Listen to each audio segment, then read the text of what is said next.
जय हिंद साथियों हम लोग इकोनॉमिक्स पढ़ रहे थे, ठीक है। और इकोनॉमिक्स में साथियों 2 क्लास हो चुका था। आज जो है साथियों वह तीसरा क्लास है इकोनॉमिक्स का।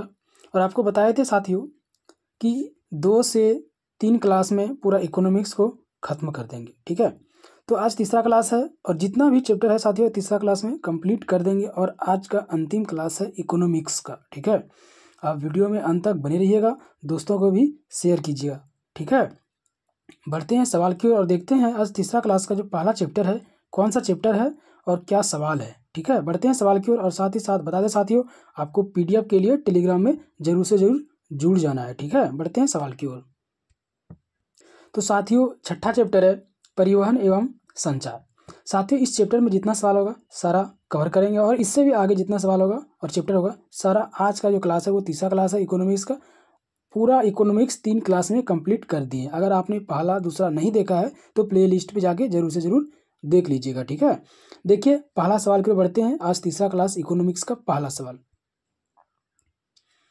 सवाल है साथियों, भारत में रेलवे तंत्र कब स्थापित किया गया था। बहुत इंपॉर्टेंट सवाल है साथियों, एसएससी 2015 का ये पूछा गया सवाल है कि भारत में रेलवे तंत्र कब स्थापित किया गया था। ऑप्शन है साथियों ए नंबर ऑप्शन 1969 को, बी है साथियों 1753, सी है 1953, फिर चौथा है साथियों 1853। साथियों इसका करेक्ट जो आंसर होगा मेरा डी नंबर रहेगा। भारत में रेलवे तंत्र कब स्थापित किया गया था, 1853 को किया गया था। डी नंबर मेरा करेक्ट आंसर हो जाएगा। आगे देखिए नेक्स्ट है साथियों, भारत में प्रथम रेलवे लाइन का निर्माण कब किया गया था। भारत में जब रेलवे लाइन का निर्माण किया गया था कब किया गया था। ऑप्शन ए है साथियों मुंबई और थाने के बीच, ठीक है। दूसरा है हावड़ा और सेरामपुर के बीच। तीसरा है साथियों चेन्नई और गुट्टूर के बीच। चौथा है दिल्ली और आगरा के बीच। भारत में प्रथम रेलवे लाइन का जो निर्माण किया गया था वह किया गया था मुंबई और थाने के बीच। ये मेरा जो है साथियों करेक्ट आंसर हो जाएगा। साथियों आपको बता दें वीडियो लंबा होगा, वीडियो में शुरू से अंत तक बने रहिएगा, दोस्तों को जरूर शेयर कीजिएगा। और साथ ही साथ साथियों बता दें अगर आप मेरे टेलीग्राम को फॉलो नहीं किए हैं तो टेलीग्राम को जाके फॉलो जरूर से जरूर कर लीजिएगा किशन ग्लोबल स्टडीज से। उसमें जीके जीएस से रिलेटेड ट्रिक दिया जाता है, ठीक है। और पीडीएफ के लिए आप टेलीग्राम में जरूर से जरूर जुड़ जाइएगा। और इस साथियों साथ बता दें कि अगर आप physics chemistry biology history geography का भी मैंने वीडियो बना के डाल दिया है प्लेलिस्ट बना के यूट्यूब में। अगर आपने नहीं देखा है तो जरूर से जरूर देख लीजिएगा और साथ ही साथ आपको पीडीएफ के लिए टेलीग्राम में भी जुड़ जाना है। देखिए नेक्स्ट सवाल की ओर बढ़ते हैं साथियों। देखिए नेक्स्ट सवाल है साथियों, भारतीय रेलवे कितने जोन में विभाजित किया गया है। भारतीय रेलवे जो है साथियों वह कितने जोन में विभाजित किया गया। ऑप्शन ए है 9, बी 16, सी 17, डी 18। भारतीय रेलवे का जो जोन है साथियों वह है 18। डी मेरा करेक्ट आंसर हो जाएगा। नेक्स्ट है भारतीय रेलवे किस प्रकार के रेलवे लाइन का प्रयोग करती है। भारतीय रेलवे जो रेलवे लाइन का जो प्रयोग करता है साथियों वह करता है इनमें से सभी, वांड गेज का भी करता है, मीटर गेज का भी करता है और नैनो गेज का भी करता है। इनमें से सभी डी मेरा जो है साथियों वो करेक्ट आंसर हो जाएगा। आगे बढ़ते हैं नेक्स्ट सवाल की ओर। नेक्स्ट है साथियों, भारतीय रेलवे का एशिया में कौन सा स्थान है। भारतीय रेलवे का एशिया में जो स्थान है साथियों वह है मेरा द्वितीय। बी मेरा करेक्ट आंसर हो जाएगा। नेक्स्ट है विश्व में भारतीय रेलवे नेटवर्क की स्थिति है। विश्व में भारतीय रेलवे का जो नेटवर्क का स्थिति है वह क्या है साथियों, तो वह है मेरा चौथी। सी करेक्ट आंसर हो जाएगा। आगे देखिए नेक्स्ट क्वेश्चन। नेक्स्ट है भारतीय रेलवे को सर्वाधिक राजस्व किससे प्राप्त होता है। सर्वाधिक राजस्व जो प्राप्त होता है वह होता है साथियों माल ढुलाई से। बी करेक्ट आंसर हो जाएगा। नेक्स्ट है शताब्दी एक्सप्रेस गाड़ी का नाम किसकी शतवार्षिकी को संबोधित करता है। वह संबोधित करता है साथियों Jawaharlal Nehru. D correct answer हो जाएगा। और एसएससी 2014 का ये पूछा गया सवाल है, ठीक है साथियों। बढ़ते हैं नेक्स्ट सवाल की ओर। देखिए नेक्स्ट है साथियों कोंकण रेलवे जोड़ता है। कोंकण रेलवे जोड़ता है क्या, तो वह जोड़ता है साथियों लोहा से मंगलुरु को जोड़ता है। बी करेक्ट आंसर हो जाएगा। आगे देखिए नेक्स्ट है विश्व का सबसे लंबा रेलवे प्लेटफॉर्म कहाँ है। विश्व का सबसे लंबा प्लेटफॉर्म जो है साथियों वह है मेरा गोरखपुर में। सी करेक्ट आंसर हो जाएगा। आगे देखिए नेक्स्ट क्वेश्चन। नेक्स्ट है भारतीय अर्थव्यवस्था को गति देने वाला परिवहन का मुख्य साधन क्या है। देने वाला जो परिवहन का जो मुख्य साधन है साथियों वह है मेरा रेलवे। ए करेक्ट आंसर हो जाएगा। नेक्स्ट है, विश्व में सर्वाधिक तेज गति से रेलगाड़ी चलने का श्रेय किस देश को प्राप्त होता है? किस देश को प्राप्त होता है साथियों? तो वह होता है चीन। ए करेक्ट आंसर हो जाएगा। आगे देखिए नेक्स्ट क्वेश्चन। नेक्स्ट है, कोंकण रेल मार्ग नहीं जोड़ता है। कोंकण रेल मार्ग नहीं जोड़ता है तो वह मेरा बेलगाम को ए करेक्ट आंसर हो जाएगा। आगे देखिए नेक्स्ट क्वेश्चन। नेक्स्ट है साथियों, बिना विराम चलने वाला सवाल है साथियों, बिना विराम चलने वाली पहली वातानुकूलित रेलगाड़ी दुरंतो निम्नलिखित में से किन स्थानों के बीच चलाई गई थी? साथियों यह चलाया गया था सियालदह में। कहाँ चलाया गया था? सियालदह। कहाँ चलाया गया था? सियालदह, नई दिल्ली। मेरा ए जो है वो करेक्ट आंसर हो जाएगा। आगे देखिए नेक्स्ट क्वेश्चन। नेक्स्ट है साथियों, पहली उदय एक्सप्रेस ट्रेन किन स्टेशनों के बीच चली गई है? पहली उदय एक्सप्रेस ट्रेन किन स्टेशनों के बीच चली गई है साथियों? वह चला है बेंगलुरु और कोयम्बटूर। बी करेक्ट आंसर हो जाएगा। आगे देखिए नेक्स्ट है, भारत एवं पाकिस्तान के मध्य चलने वाली समझौता एक्सप्रेस चलती है। समझौता एक्सप्रेस चलती है साथियों, वह कौन सा एक्सप्रेस चलता है? तो वह चलता है अटारी लाहौर के बीच। क्या चलता है? अटारी लाहौर के बीच। सी करेक्ट आंसर हो जाएगा। आगे देखिए नेक्स्ट सवाल। नेक्स्ट है, मैत्री एक्सप्रेस रेल सेवा का संबंध किससे है? मैत्री एक्सप्रेस रेल सेवा का जो संबंध है वह है मेरा Bharat Bangladesh. B correct answer हो जाएगा। आगे नेक्स्ट है, पैलेस ऑन व्हील्स की दर्ज पर नई रेलगाड़ी टोकन ओडिसी मुख्यतः किस राज्य में चली है? किस राज्य में चलती है साथियों? तो वह चलता है महाराष्ट्र में। सी करेक्ट आंसर हो जाएगा। आगे देखिए नेक्स्ट सवाल। नेक्स्ट साथियों, भारत के रेल मंत्रालय की बुलेट ट्रेन चलाने की योजना है। बुलेट ट्रेन चलाने की जो योजना है वह कहाँ का है? तो वह है मेरा मुंबई और अहमदाबाद का बीच है साथियों।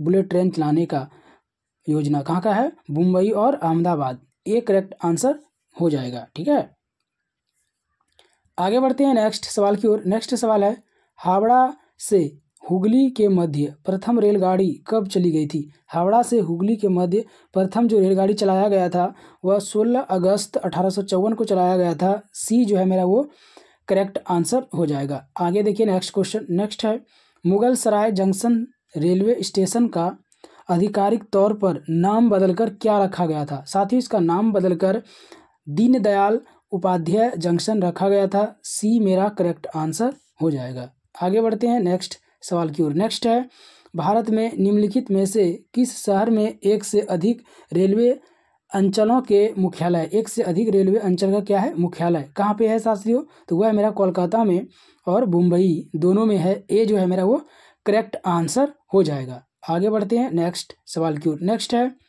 इस समय भारत का सबसे बड़ा राष्ट्रीयकृत उद्गम जो है वो क्या है? वह है मेरा रेलवे, भारतीय रेलवे साथियों बहुत बड़ा उद्गम है। मेरा ए करेक्ट आंसर हो जाएगा। आगे बढ़ते हैं नेक्स्ट सवाल की ओर। नेक्स्ट है साथियों, भारत में ब्रॉड गेज में दो रेल पटरियों के बीच मानक दूरी क्या रखी जाती है? मानक दूरी जो रखा जाता है वह रखा जाता है 1.676 मीटर। सी जो है वो मेरा करेक्ट आंसर हो जाएगा। नेक्स्ट है, भारत में यात्री यातायात में सड़क यातायात का हिस्सा लगभग कितना है? सड़क का हिस्सा जो है वह है मेरा साथियों 87%। डी करेक्ट आंसर हो जाएगा। ठीक है, आगे बढ़ते हैं नेक्स्ट सवाल की ओर। नेक्स्ट है, भारत का 40% सड़क परिवहन होता है। 40% सड़क परिवहन होता है साथियों। क्या चीज़ का होता है? तो वह होता है मेरा राष्ट्रीय राजमार्ग का। ए करेक्ट आंसर हो जाएगा। आगे नेक्स्ट है, राष्ट्रीय राजमार्गों पर कुल सड़क आवागमन का 40% यातायात होता है, जबकि राष्ट्रीय राजमार्गों की लंबाई कुल सड़क मार्ग का यातायात कितना होता है? तो साथियों वह होता है 2%। मेरा ए नंबर करेक्ट आंसर हो जाएगा। ठीक है, आगे बढ़ती है नेक्स्ट सवाल की ओर। नेक्स्ट है, राज्यों में सड़क मार्ग की लंबाई में प्रथम स्थान किनका है? प्रथम स्थान जो है वह है मेरा महाराष्ट्र का साथियों। ए करेक्ट आंसर हो जाएगा। आगे देखिए नेक्स्ट है, पिछले 4 दशकों में माल परिवहन में सड़क परिवहन का हिस्सा है। माल परिवहन में सड़क परिवहन का जो हिस्सा है साथियों वह क्या है? वह बढ़ा है। बी मेरा करेक्ट आंसर हो जाएगा। ठीक है साथियों, वीडियो में अंत तक बने रहना है, दोस्तों को शेयर करना है और पीडीएफ के लिए टेलीग्राम में जरूर से जरूर जुड़ जाना है। ठीक है, आगे देखिए नेक्स्ट है राष्ट्रीय राजमार्ग विकास परियोजना के तहत प्रस्तावित स्वर्णिम चतुर मार्ग में कौन सा शहर नहीं है। बोला है साथियों, राष्ट्रीय राजमार्ग विकास परियोजना के तहत प्रस्तावित स्वर्णिम चतुर्भुज के मार्ग में कौन सा शहर नहीं है। कौन सा शहर नहीं है साथियों, तो मेरा लखनऊ नहीं है, ए नंबर मेरा करेक्ट आंसर हो जाएगा। आगे बढ़ते हैं नेक्स्ट सवाल की ओर। नेक्स्ट है निम्नलिखित में से कौन सा नगर स्वर्णिम चतुर्भुज पर नहीं है। तो मेरा करेक्ट जो आंसर होगा साथियों वो होगा मेरा जबलपुर, मेरा बी नंबर करेक्ट आंसर हो जाएगा। ठीक है, नेक्स्ट है भारत का सबसे लंबा राष्ट्रीय राजमार्ग कौन सा। भारत का सबसे राष्ट्रीय राजमार्ग जो है लंबा वो क्या है, वह है मेरा साथियों NH-44, मेरा ए नंबर करेक्ट आंसर हो जाएगा। ठीक है, आगे देखिए नेक्स्ट सवाल। नेक्स्ट है स्वर्णिम चतुर्भुज परियोजना क्या है। साथियों यह एक प्रकार का देश के 4 महत्वपूर्ण महानगरों के दुष्गामी 4 लेन वाले मार्ग जोड़ने की योजना है। सी जो है मेरा वो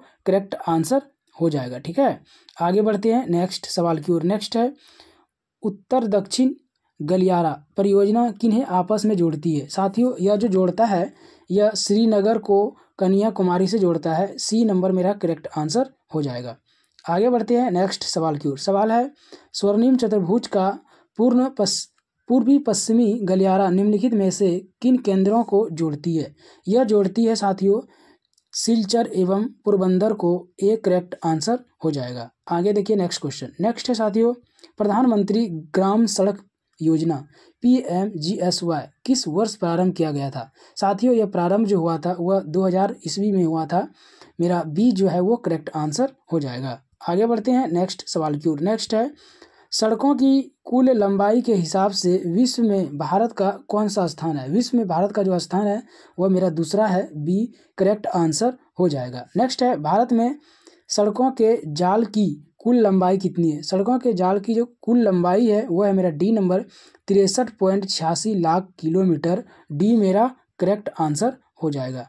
आगे बढ़ते हैं नेक्स्ट सवाल की ओर। नेक्स्ट है उत्तर दक्षिण एवं पूर्व पश्चिम कॉरिडोर सुपर हाईवे का मिलान कस्बा है। मिलन जो कस्बा है वह कहाँ पे किया जाता है, तो वह झांसी में होता है। सी मेरा जो है करेक्ट आंसर हो जाएगा। ठीक है साथियों, आगे नेक्स्ट राष्ट्रीय राजमार्ग विकास परियोजना NHDP के तहत कितने महानगरों को आपस में जोड़ने की योजना है। साथियों इसमें जो जोड़ा जाता है वह नगर रहता है 4 रहता है साथियों। मेरा डी नंबर करेक्ट आंसर हो जाएगा। सी नंबर होगा 4, मेरा करेक्ट आंसर हो जाएगा। ठीक है, आगे बढ़ते हैं नेक्स्ट सवाल की ओर। नेक्स्ट सवाल है साथियों कि देश के महत्वपूर्ण शहरों में राजधानियों को जोड़ने वाले जो राजमार्ग होता है वह कौन सा होता है। वह होता है राष्ट्रीय राजमार्ग, मेरा ए जो है वो करेक्ट आंसर हो जाएगा।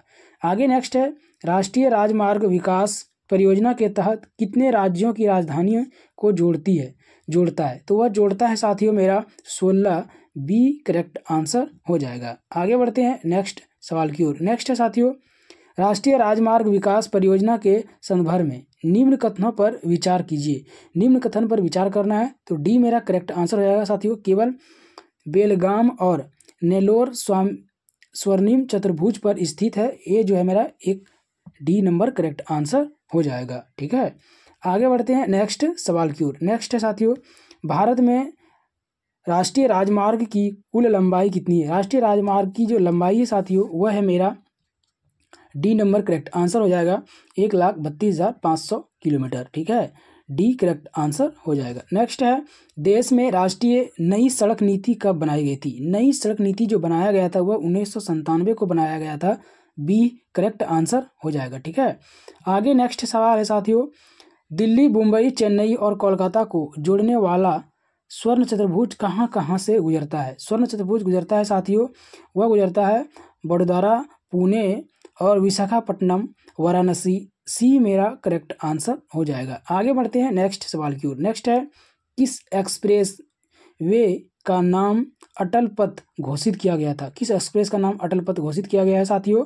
तो वह घोषित हुआ है बुंदेलखंड एक्सप्रेस। मेरा सी नंबर जो है वो करेक्ट आंसर हो जाएगा। ठीक है, आगे बढ़ते हैं नेक्स्ट सवाल की ओर। नेक्स्ट है, राष्ट्रीय राजमार्ग 66 को पहले किस नाम से जाना जाता था? साथियों इसका दूसरा पहले जो नाम था वह था मेरा NH-17। डी मेरा जो है वो करेक्ट आंसर हो जाएगा और SSC 2020 में ये पूछा गया सवाल है। ठीक है, आगे देखिए नेक्स्ट है, निम्नलिखित में से किन भारतीय शहरों को उनकी स्थिति के कारण जीरो माइल सिटी के रूप में जाना जाता है? कहाँ पे जाना जाता है साथियों जीरो माइल सिटी के नाम से? तो नागपुर ए करेक्ट आंसर हो जाएगा। ठीक है, आगे देखिए नेक्स्ट क्वेश्चन। नेक्स्ट है साथियों, 1990 में प्रारंभ की गई एयर टैक्सी सेवा किसके द्वारा उपलब्ध कराई गई थी? साथियों यह जो उपलब्ध किया गया था वह हुआ था निजी क्षेत्र के द्वारा। ए करेक्ट आंसर मेरा हो जाएगा। ठीक है, आगे बढ़ते हैं नेक्स्ट सवाल की ओर। नेक्स्ट है, किस हवाई अड्डे के मार्ग से 1994-95 के दौरान सर्वाधिक मात्रा में स्वर्ण आयात होने के कारण उसे स्वर्ण द्वार कहा जाता है? स्वर्ण द्वार भी कहा जाता है। ठीक है, तो यह कहाँ का है साथियों? यह है मेरा कोझिकोड का। कहाँ का है? कोझिकोड। बी मेरा करेक्ट आंसर हो जाएगा। आगे बढ़ते हैं नेक्स्ट सवाल की ओर। नेक्स्ट है, किस भारतीय राज्य में सबसे अधिक हवाई अड्डा है? किस भारतीय राज्य में सबसे हवाई अड्डा है साथियों सबसे अधिक? तो वह है मेरा साथियों गुजरात में। सी मेरा करेक्ट आंसर हो जाएगा। आगे बढ़ते हैं नेक्स्ट सवाल की ओर। नेक्स्ट है, निम्नलिखित में से कौन सा विमानपत्तन पूरी तरह और सौर शक्ति से संचालित विश्व का प्रथम विमानपत्तन बन गया है? तो कहाँ का है साथियों? यह है मेरा कोची अंतर्राष्ट्रीय विमानपत्तन ली, केरल का है। करेक्ट आंसर मेरा डी हो जाएगा। आगे बढ़ते हैं नेक्स्ट सवाल की ओर। आगे सवाल है साथियों, स्वदेश निर्मित प्रथम बहुउद्देशीय यात्री विमान यह जो है वह कहाँ का है? यह है मेरे साथियों सारस का। सी मेरा करेक्ट आंसर हो जाएगा। नेक्स्ट है, भारत सरकार की एक प्रमुख योजना उड़ान किससे संबंधित है? साथियों यह जो संबंधित है मेरा बी हो जाएगा, नागर विमान। बी करेक्ट आंसर हो जाएगा। आगे बढ़ते हैं नेक्स्ट सवाल की ओर। सवाल है साथियों, भारत की निजी विमान सेवा कंपनियों ने सर्वप्रथम किस देश के लिए उड़ाने की प्रारंभ किया था? उड़ाने का जो प्रारंभ किया साथियों वह किया था श्रीलंका। डी करेक्ट आंसर हो जाएगा। नेक्स्ट है, एयर इंडिया इंटरनेशनल लिमिटेड का सार्वजनिक क्षेत्र निगम के रूप में राष्ट्रीयकरण हुआ था। राष्ट्रीयकरण जो हुआ था वह 1 अगस्त 1953 को हुआ था। मेरा सी करेक्ट आंसर हो जाएगा। आगे देखिए नेक्स्ट क्वेश्चन। नेक्स्ट है, नागरिक विमान एयर बस बनाने वाली कंपनी किस देश की है? साथियों यह कंपनी जो है वह मेरा फ्रांस का है। सी मेरा करेक्ट आंसर हो जाएगा। आगे नेक्स्ट, भारत में राष्ट्रीय जलमार्गों की संख्या कितनी है? जलमार्ग का जो संख्या है साथियों वह है मेरा 111। बी करेक्ट आंसर हो जाएगा। आगे नेक्स्ट है, भारत में बड़े बंदरगाहों की संख्या क्या है? सबसे बड़े जो बंदरगाह की संख्या है साथियों वह कितना है? तो वह है मेरा 13 बंदरगाह की संख्या। सी नंबर मेरा करेक्ट आंसर हो जाएगा। नेक्स्ट, रासायनिक उत्पादों के आयात निर्यात हेतु भारत का प्रथम रसायन बंदरगाह कहाँ स्थापित किया जा रहा है? साथियों रसायन बंदरगाह जो स्थापित किया जा रहा है वह किया जा रहा है दहेज में। कहाँ पे किया रहा है? दहेज में। सी मेरा करेक्ट आंसर हो जाएगा। आगे बढ़ते हैं नेक्स्ट सवाल की ओर। नेक्स्ट सवाल है साथियों, एन्नोर बंदरगाह का विकास किस बंदरगाह पर चढ़ते दबाव को कम करने के लिए किया जाता है? साथियों यह कम करने के लिए चेन्नई में किया जाता है। सी करेक्ट आंसर हो जाएगा। नेक्स्ट है, किस बंदरगाह पर कोयले के लदान हेतु यात्रीकृत सुविधाएं उपलब्ध कराई जा रही है? तो कहाँ पे किया जा रहा है साथियों? यह हो रहा है पारादीप में। मेरा बी करेक्ट आंसर हो जाएगा। आगे बढ़ते हैं नेक्स्ट सवाल की ओर। नेक्स्ट है, बेलाडीला से प्राप्त होने वाला लोह अयस्क किस बंदरगाह से निर्यात किया जा रहा है? साथियों ये निर्यात जो रहता है वह रहता है विशाखापट्टनम से। मेरा सी करेक्ट आंसर हो जाएगा। आगे देखिए नेक्स्ट क्वेश्चन। नेक्स्ट है, जवाहरलाल नेहरू बंदरगाह कहाँ स्थित है? जवाहरलाल नेहरू बंदरगाह जो स्थित है साथियों वह है मेरा मुंबई में। मेरा ए नंबर जो है वो करेक्ट आंसर हो जाएगा। नेक्स्ट है, भारत का सबसे बड़ा बंदरगाह। भारत का सबसे बड़ा बंदरगाह जो है साथियों वह है मेरा तूतीकोरिन में। मुंबई में है। मुंबई में साथियों करेक्ट आंसर रहेगा। भारत का सबसे बड़ा बंदरगाह जो है वो मेरा कहाँ है? मुंबई में, बी करेक्ट आंसर हो जाएगा। ठीक है, आगे देखिए नेक्स्ट सवाल। नेक्स्ट है कोची बंदरगाह कहाँ स्थित है। कोची बंदरगाह जो स्थित है साथियों वह है मेरा मालाबार तट पर, सी नंबर मेरा करेक्ट आंसर हो जाएगा। आगे देखिए नेक्स्ट सवाल। नेक्स्ट है साथियों पारादीप बंदरगाह का विकास किस बंदरगाह का भार कम करने के लिए किया गया था। कम करने के लिए किया गया था कोलकाता और विशाखापट्टनम, ए करेक्ट आंसर हो जाएगा। आगे बढ़ते हैं नेक्स्ट सवाल की ओर। नेक्स्ट साथियों भारत में सूती वस्त्र एवं मशीनरी का सर्वाधिक निर्यात निम्न में से किस बंदरगाह से होता है। साथियों यह जो होता है वह मुंबई से होता है निर्यात, ए करेक्ट आंसर हो जाएगा। आगे बढ़ते हैं नेक्स्ट सवाल की ओर। नेक्स्ट है निम्नलिखित में से कौन सा कथन सत्य नहीं है, मतलब गलत है। साथियों सी नंबर हो जाएगा मारमुगांव देश का सबसे बड़ा बंदरगाह, ये गलत है। सी नंबर जो है वो करेक्ट आंसर हो जाएगा। ठीक है, आगे बढ़ते हैं नेक्स्ट सवाल की ओर। नेक्स्ट साथियों निम्नलिखित में से कौन सा एक कृत्रिम पोताश्रय है। कृत्रिम पोताश्रय जो है वह है मेरा चेन्नई, डी नंबर मेरा करेक्ट आंसर हो जाएगा। नेक्स्ट है देश का सबसे गहरा बंदरगाह। देश का सबसे गहरा जो बंदरगाह है साथियों वह है मेरा विशाखापट्टनम, डी नंबर मेरा करेक्ट आंसर हो जाएगा। आगे बढ़ते हैं नेक्स्ट सवाल की ओर। नेक्स्ट है कोझीकोड बंदरगाह कहाँ स्थित है। कोझीकोड बंदरगाह जो स्थित है वह मेरा केरल में, बी करेक्ट आंसर हो जाएगा। ठीक है, आगे बढ़ते हैं नेक्स्ट सवाल की ओर। नेक्स्ट साथियों पारादीप बंदरगाह कहाँ स्थित है। पारादीप जो बंदरगाह स्थित है साथियों वह है मेरा ओडिशा में, बी करेक्ट आंसर हो जाएगा। आगे बढ़ते हैं नेक्स्ट सवाल की ओर। नेक्स्ट सवाल है साथियों उत्तर से दक्षिण की ओर चलते हुए निम्नलिखित बंदरगाहों में से कौन सा समूह सही क्रम में है।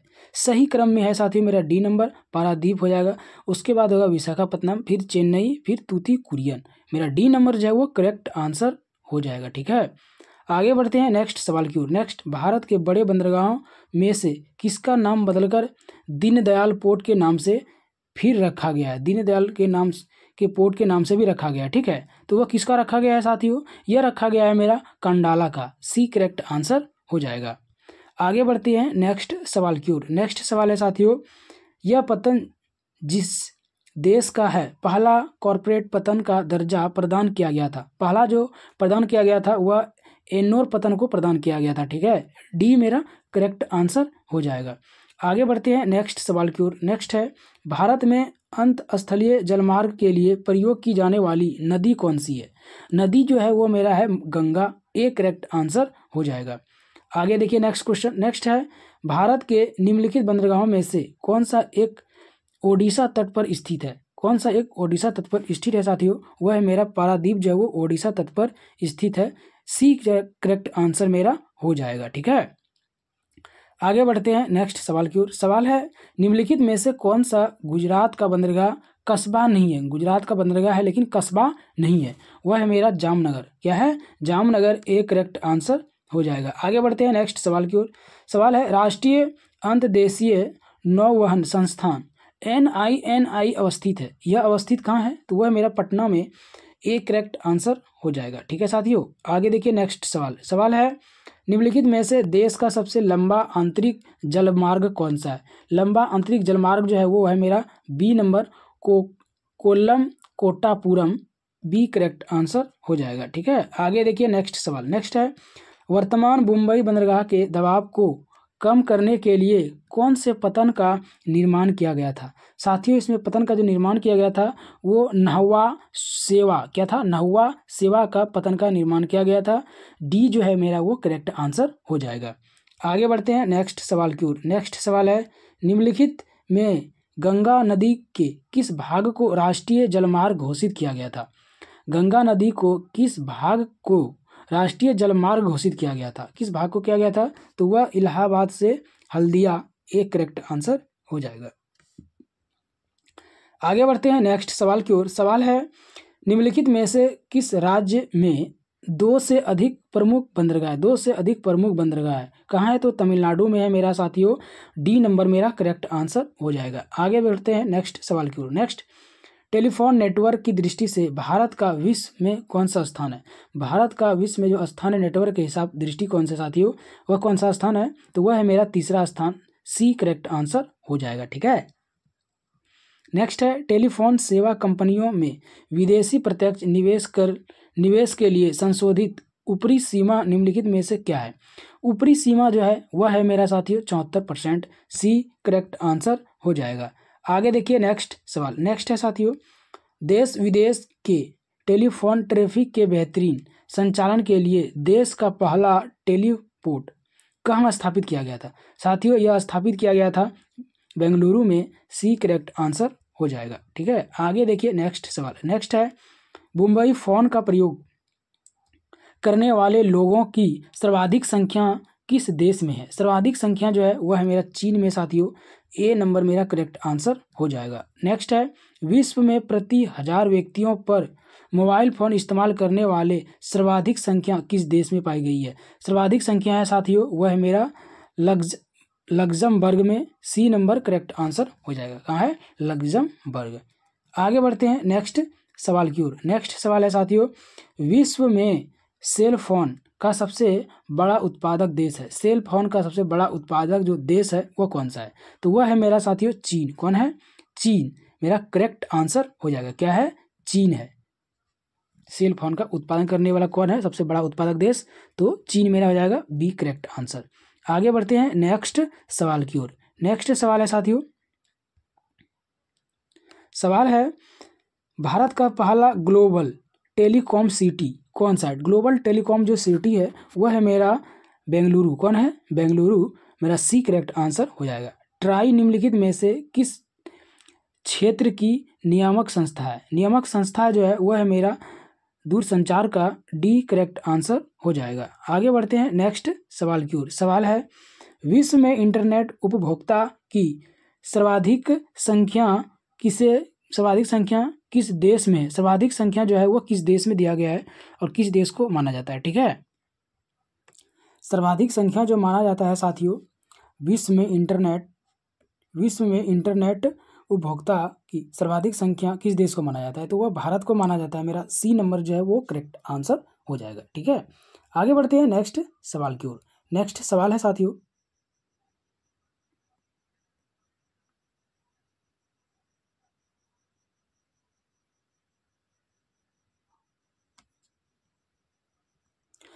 इसका जो करेक्ट आंसर होगा साथियों मेरा बी नंबर करेक्ट आंसर हो जाएगा।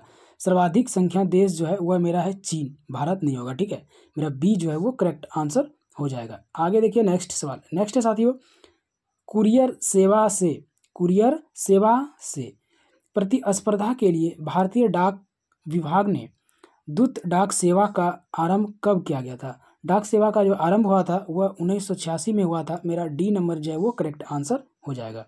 आगे बढ़ते हैं नेक्स्ट सवाल की ओर। नेक्स्ट है साथियों, प्रोजेक्ट एरो का संबंध निम्नलिखित में से किसके आधुनिकीकरण से है। आधुनिकीकरण जो है साथियों वह मेरा डाकघर का। बी करेक्ट आंसर हो जाएगा।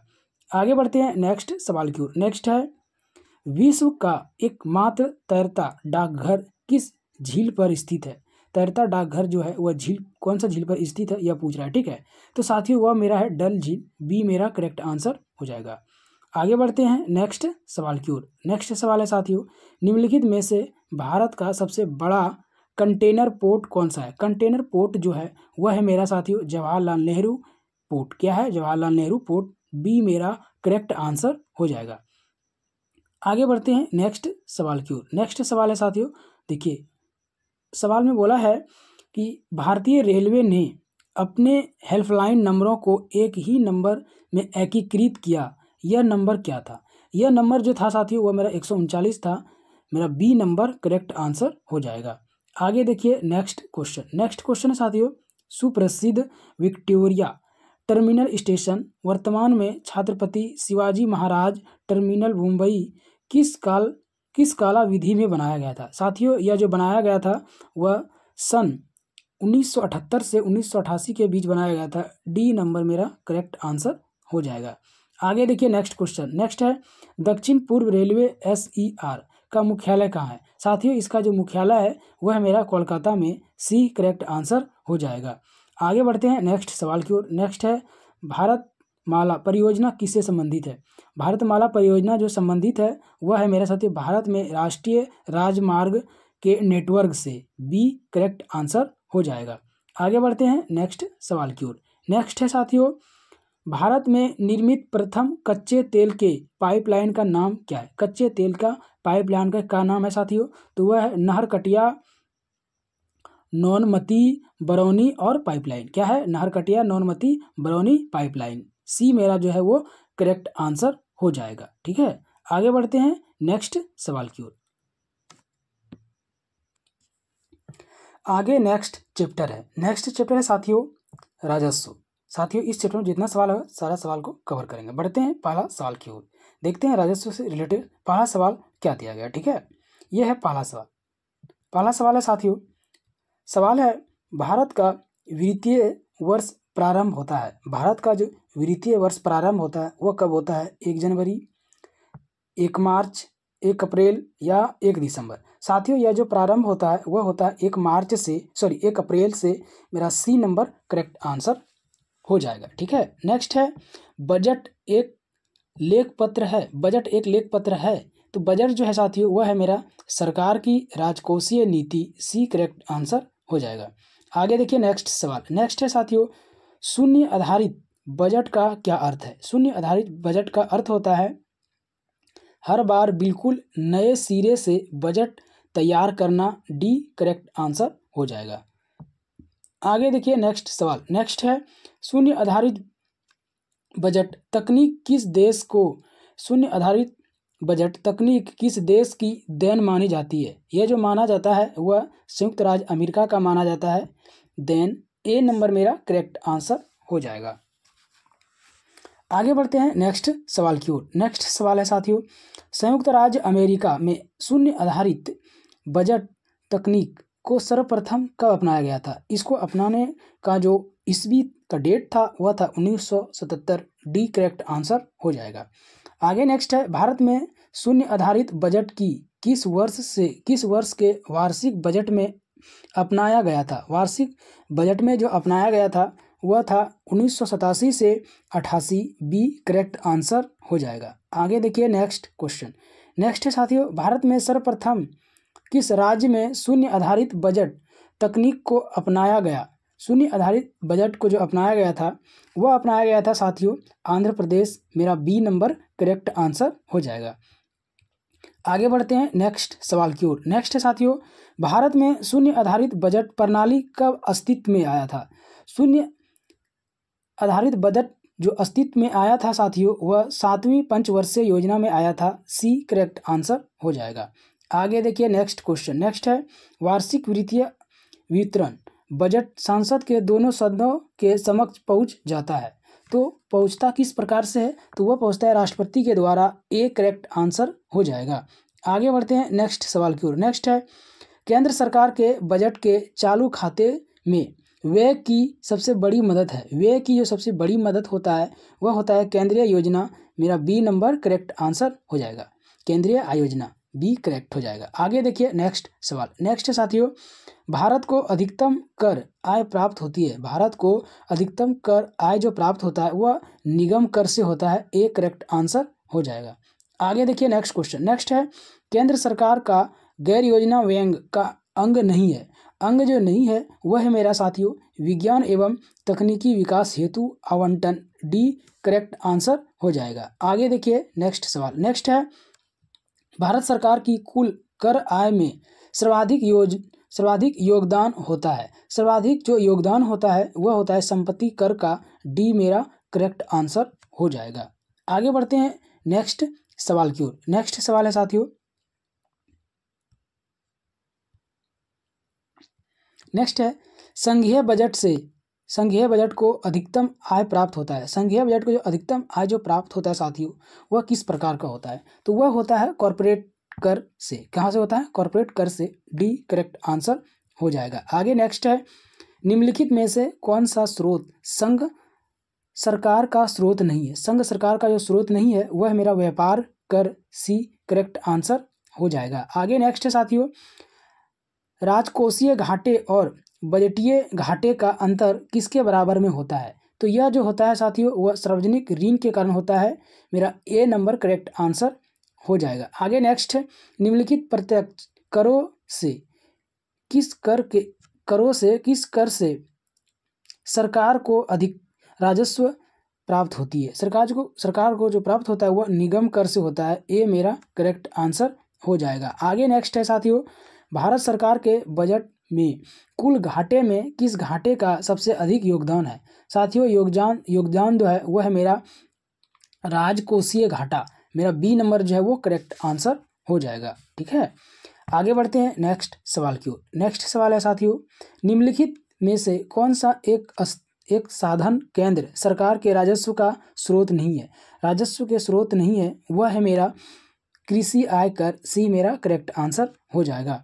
आगे देखिए नेक्स्ट क्वेश्चन। नेक्स्ट है, भारत सरकार के बजट के आंकड़ों में कुल व्यय और कुल प्राप्तियों के बीच अंतर को क्या कहते हैं? साथियों अंतर को बोला जाता है बजटीय घाटा। बी मेरा करेक्ट आंसर हो जाएगा। आगे देखिए नेक्स्ट है, राजकोषीय घाटे से तात्पर्य। राजकोषीय घाटे से तात्पर्य है मेरा कुल व्यय, राजस्व प्राप्तियां प्लस ऋणों की वसूली प्लस निवेश से प्राप्तियां। ये करेक्ट आंसर हो जाएगा। ठीक है, आगे बढ़ते हैं नेक्स्ट सवाल की ओर। नेक्स्ट है साथियों, भारत जैसा अविकसित देश जो गतिहीनता और मुद्रास्फीति दोनों से बचने को कृत संकल्प है, को अधिक और वृद्धिशील मात्रा में जिनकी प्राप्ति के उपाय करने होंगे वह क्या है? तो वह है मेरा कर आय। ये करेक्ट आंसर हो जाएगा। आगे देखिए नेक्स्ट क्वेश्चन। नेक्स्ट, हाल के वर्षों में संघीय सरकार के बजट में व्यय का सबसे बड़ा मदद है। व्यय का सबसे बड़ा मदद क्या है साथियों? तो वह है मेरा ब्याज की अदायगी। बी मेरा करेक्ट आंसर हो जाएगा। आगे देखिए नेक्स्ट क्वेश्चन। नेक्स्ट है, संघ सरकार द्वारा किस कर की वसूली नहीं की जाती है? किस कर की वसूली नहीं की जाती है? तो वह साथियों मेरा हो जाएगा कृषि भूमि पर आय। बी मेरा करेक्ट आंसर हो जाएगा। आगे बढ़ते हैं नेक्स्ट सवाल की ओर। नेक्स्ट, यदि सरकार का बजट 1 अप्रैल तक ना पारित हो सके तो सरकारी व्यय किस आधार पर किया जाएगा? साथियों यह जो रहता है आधार वह रहता है लेखा अनुदान। क्या रहता है? लेखा अनुदान। सी करेक्ट आंसर हो जाएगा। आगे देखिए नेक्स्ट सवाल। नेक्स्ट है, लेखानुमोदन और अंतिम बजट के बीच क्या अंतर है? साथियों इसके बीच का जो अंतर होता है वह होता है बी नंबर केवल 2। मतलब अनुमोदन सरकार के बजट के व्यय पक्ष मात्र से संबंध होता है, जबकि अंतरिम बजट के व्यय तथा आवर्ती दोनों सम्मिलित होते हैं। मेरा 2 नंबर करेक्ट आंसर हो जाएगा। आगे बढ़ते हैं नेक्स्ट सवाल की ओर। आगे नेक्स्ट सवाल। नेक्स्ट है साथियों, भारत के संविधान में बजट को कहा जाता है। भारत के संविधान में बजट को क्या कहा जाता है साथियों? तो बजट को बोला जाता है वार्षिक बजट एस्टीमेट। क्या बोला जाता है? वार्षिक बजट स्टेटमेंट। ठीक है, मेरा ए नंबर जो है वो करेक्ट आंसर हो जाएगा। आगे नेक्स्ट है, भारत में कितने आमदनी पर कर की शुरुआत की जाती है? कितना आमदनी पर कर का शुरुआत किया जाता है? तो साथियों वह जेम्स विलियम, किसने किया था शुरुआत? जेम्स विल्सन ने किया था। मेरा सी करेक्ट आंसर हो जाएगा। आगे देखिए नेक्स्ट सवाल। नेक्स्ट है, संघ सरकार के कर राजस्व में सबसे महत्वपूर्ण स्रोत है। सबसे महत्वपूर्ण जो स्रोत है वह है मेरा निगम कर। सी करेक्ट आंसर हो जाएगा। आगे बढ़ते हैं नेक्स्ट सवाल की ओर। नेक्स्ट है, निम्नलिखित में से कौन सा कर भारत सरकार द्वारा नहीं लगाया जाता है? भारत सरकार द्वारा नहीं लगाया जाता है मार्ग कर। डी करेक्ट आंसर हो जाएगा। आगे देखिए नेक्स्ट क्वेश्चन। नेक्स्ट है, निम्नलिखित में से कौन सा समूह केंद्रीय कर से संबंधित है? केंद्रीय कर से संबंधित है वह है मेरा उत्पादक शुल्क, सीमा शुल्क तथा आय कर। बी करेक्ट आंसर हो जाएगा। आगे नेक्स्ट सवाल। नेक्स्ट है साथियों, भारत में कृषि आय कर लगाया जा सकता है। कृषि आय कर लगाया जा सकता है तो राज्य सरकारों द्वारा। ए करेक्ट आंसर हो जाएगा। आगे नेक्स्ट क्वेश्चन। नेक्स्ट है साथियों, निम्नलिखित में से कौन सा प्रत्यक्ष कर है? प्रत्यक्ष कर जो है वह है मेरा संपदा कर। डी मेरा करेक्ट आंसर हो जाएगा। नेक्स्ट है, भारत की राजकोषीय नीति में निम्नलिखित में से कौन सा उद्देश्य शामिल नहीं है?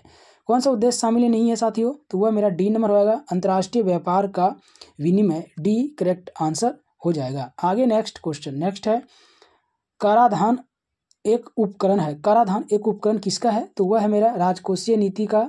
बी करेक्ट आंसर हो जाएगा। आगे नेक्स्ट सवाल। नेक्स्ट है, भारत सरकार का व्यय किस पर इमामदाद के कारण अधिकतम है, इमामदाद के कारण अधिकतम है, तो किसके कारण से है, तो वह है मेरा साथियों तेल के कारण। मेरा डी नंबर जो है वो करेक्ट आंसर हो जाएगा। ठीक है, आगे बढ़ते हैं नेक्स्ट सवाल की ओर। सवाल है निम्नलिखित में से कौन भारत के आर्थिक संरक्षण को प्रकाशित करता है। प्रकाशित जो करता है वह करता है वित्त मंत्रालय। मेरा डी नंबर करेक्ट आंसर हो जाएगा। आगे बढ़ते हैं नेक्स्ट सवाल की ओर। सवाल है संघ सरकार द्वारा अर्जित कौन से राजस्व को राज्य सरकारों में वितरित नहीं किया जा सकता है। वितरित नहीं किया जा सकता है वह मेरा होगा सीमा शुल्क। सी करेक्ट आंसर हो जाएगा। आगे बढ़ते हैं नेक्स्ट सवाल की ओर। सवाल है भारत में सेवा कर किस वर्ष प्रारंभ किया गया था। सेवा कर जो प्रारंभ किया गया था साथियों वह हुआ था 1954-55 में, 1994-95 में। कब किया था, 1994-95। मेरा ए नंबर जो है वो करेक्ट आंसर हो जाएगा। आगे देखिए नेक्स्ट सवाल। नेक्स्ट है साथियों कौन सी संस्था भारत में राजकोषीय नीति तैयार करता है। ऐसा कौन सी संस्था है जो भारत में राजकोषीय नीति को तैयार करता है, कौन संस्था है, तो वह है मेरा साथियों वित्त मंत्रालय। ए करेक्ट आंसर हो जाएगा। नेक्स्ट है घाटे की वित्तीय व्यवस्था का अर्थव्यवस्था पर क्या प्रभाव पड़ता है। साथियों इसमें प्रभाव जो पड़ता है वह मुद्रा आपूर्ति में बढ़ोतरी। सी करेक्ट आंसर हो जाएगा। आगे नेक्स्ट सवाल। सवाल है डैश एक भुगतान है जो जो सरकार किसी उत्पादक को किसी वस्तु के बाजार मूल्य के पूरक के रूप में देती है। क्या देती है, तो वह देती है सब्सिडी देती है। क्या देती है साथियों, सब्सिडी देती है। बी करेक्ट आंसर हो जाएगा। ठीक है, आगे बढ़ते हैं नेक्स्ट सवाल की ओर और देखते हैं आगे सवाल क्या है। सवाल है साथियों भारत में सामान और सेवा कर जीएसटी शुरू किया गया था। कब शुरू किया गया था, तो वह 1 जुलाई 2017 को किया गया था। मेरा बी करेक्ट आंसर हो जाएगा। आगे बढ़ते हैं नेक्स्ट सवाल की ओर। सवाल है सामान और सेवा कर जीएसटी लागू करने वाला पहला देश कौन था। पहला देश जो था साथियों वह फ्रांस था। मेरा बी करेक्ट आंसर हो जाएगा। आगे देखिए नेक्स्ट सवाल। नेक्स्ट है वस्तु एवं सेवा कर जीएसटी में निम्नलिखित में से कौन सा कर शामिल नहीं किया गया है। शामिल जो नहीं है वह मेरा सीमा शुल्क है। बी करेक्ट आंसर हो जाएगा। आगे नेक्स्ट सवाल है साथियों भारतीय संसद द्वारा हाल ही में पारित जीएसटी संविधान संशोधन विधेयक को स्वीकृति देने वाला पहला भारतीय राज्य कौन सा है। पहला भारतीय राज्य जो है वह है मेरा असम। बी करेक्ट आंसर हो जाएगा। आगे बढ़ते हैं नेक्स्ट सवाल की ओर। नेक्स्ट सवाल है साथियों 1 जुलाई 2017 को भारत में जीएसटी का औपचारिक शुभारंभ हुआ था। शुभारंभ जो हुआ था वह कहाँ पे किया गया था, तो वह हुआ था संसद भवन में। मेरा ए नंबर करेक्ट आंसर हो जाएगा। आगे बढ़ते हैं नेक्स्ट सवाल की ओर।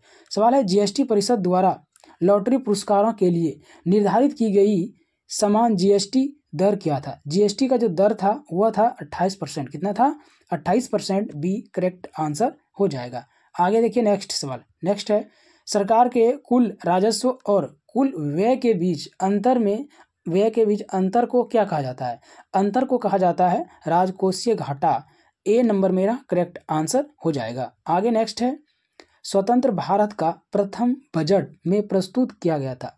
प्रस्तुत क्या किया गया था साथियों, और कौन सा इसमें प्रस्तुत किया गया था, तो 1947 में इसको प्रस्तुत किया गया था बजट। ए नंबर जो है वो मेरा करेक्ट आंसर हो जाएगा। आगे नेक्स्ट चैप्टर है साथियों भारत में आर्थिक नियोजन। बहुत इंपॉर्टेंट चैप्टर साथियों। बढ़ते हैं सवाल की ओर और देखते हैं भारत में आर्थिक नियोजन का पहला सवाल क्या है। ठीक है, यह है पहला सवाल। सवाल है साथियों भारत में आर्थिक नियोजन का स्वरूप क्या है। ऑप्शन ए है विकेंद्री, बी है निर्देशात्मक, सी है समाजवादी और पूंजीवादी, डी है इनमें से कोई नहीं।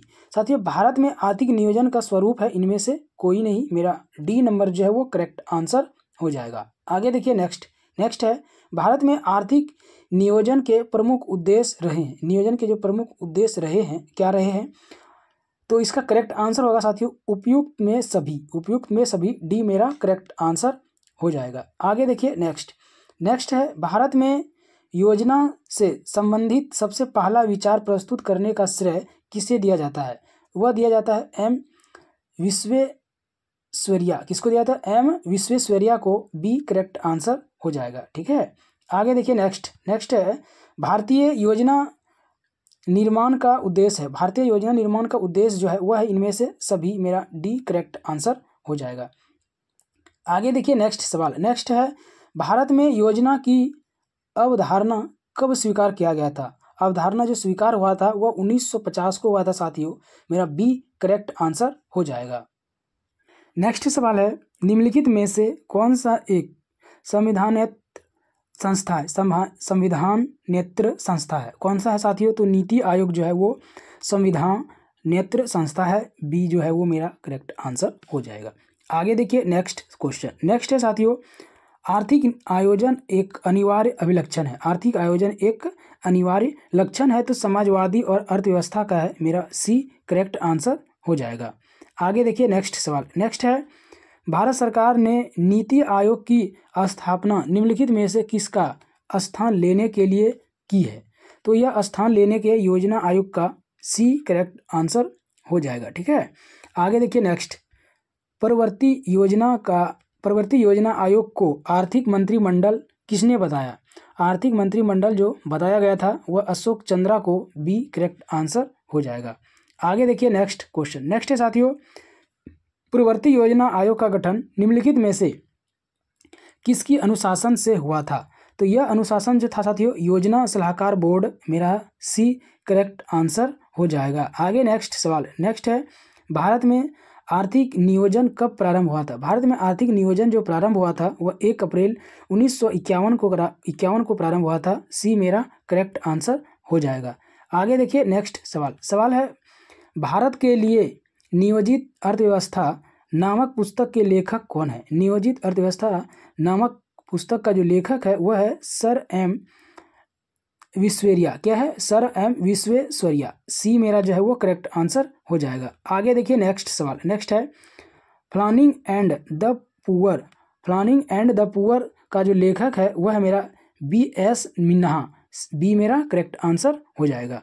आगे देखिए नेक्स्ट क्वेश्चन। नेक्स्ट है साथियों, स्वतंत्रता पूर्व डॉक्टर एम विश्वेश्वरैया ने भारत में नियोजन की एक योजना प्रस्तुत की थी। उनकी योजना कितनी वर्षीय थी? उनकी योजना जो था साथियों 10 वर्षीय था।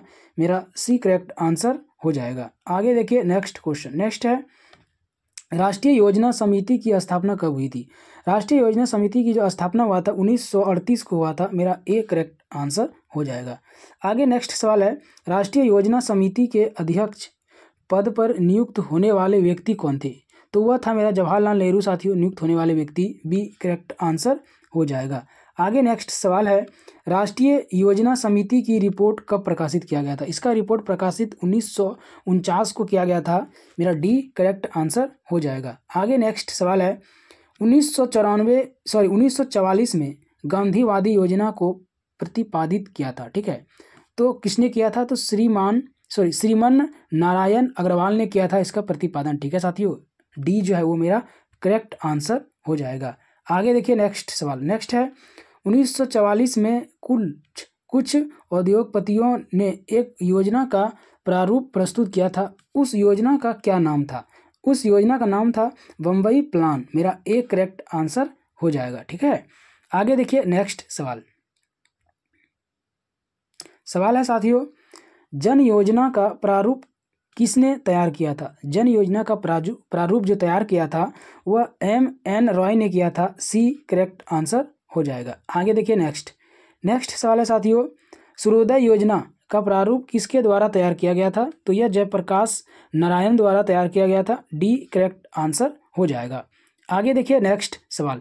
नेक्स्ट है, भारत सरकार ने एक पृथक विभाग नियोजन एवं विकास विभाग कब खोला था? तो 1944 को खोला था। सी करेक्ट आंसर हो जाएगा। आगे नेक्स्ट सवाल है, नियोजन एवं विकास विभाग का कार्यकारी सदस्य किसे नियुक्त किया गया था? साथियों आदर्श सिर दलाल को नियुक्त किया गया था। मेरा डी जो है वो करेक्ट आंसर हो जाएगा। आगे देखिए नेक्स्ट है, भारत में नियोजित आर्थिक विकास का शुभारंभ कब हुआ था? इसका शुभारंभ साथियों 1951 को हुआ था। मेरा डी करेक्ट आंसर हो जाएगा। आगे देखिए नेक्स्ट है, निम्न में से किस अर्थशास्त्री ने विकासशील देशों के लिए रोलिंग प्लान की अवधारणा का सर्वप्रथम समर्थन किया था? तो गुन्नार मॉडल ने किया था। बी करेक्ट आंसर हो जाएगा। आगे देखिए नेक्स्ट सवाल है, आर्थिक नियोजन विषय है समवर्ती सूची का। सी करेक्ट आंसर हो जाएगा। आगे नेक्स्ट सवाल है, योजना आयोग द्वारा अब तक कितनी पंचवर्षीय योजना बनाई जा चुकी थी पंचवर्षीय योजना? तो 12 मेरा सी नंबर करेक्ट आंसर हो जाएगा। ठीक है साथियों, आगे देखिए नेक्स्ट, योजना आयोग द्वारा अब तक कितनी वार्षिक योजना बनाई गई थी? वार्षिक योजना 7 बनाया गया था, सी करेक्ट आंसर हो जाएगा। नेक्स्ट है, निम्नलिखित में से सुलेमित नहीं है, मतलब गलत है। तृतीय पंचवर्षीय योजना जो है 1966-71 में नहीं बनाया गया था, मेरा बी नंबर करेक्ट आंसर हो जाएगा। ठीक है, आगे देखिए नेक्स्ट सवाल है अनवरत योजना किस अवधि के लिए बनाई गई थी? तो 1978 और 83 के बीच में बनाया गया था अनवरत योजना, सी करेक्ट आंसर हो जाएगा। नेक्स्ट है, भारत में योजना के आरंभ से किसी भी पंचवर्षीय योजना में अनाच्छित कुल वर्षों की जो संख्या था वह 6 वर्ष था, सी मेरा करेक्ट आंसर हो जाएगा। नेक्स्ट है, भारत में योजना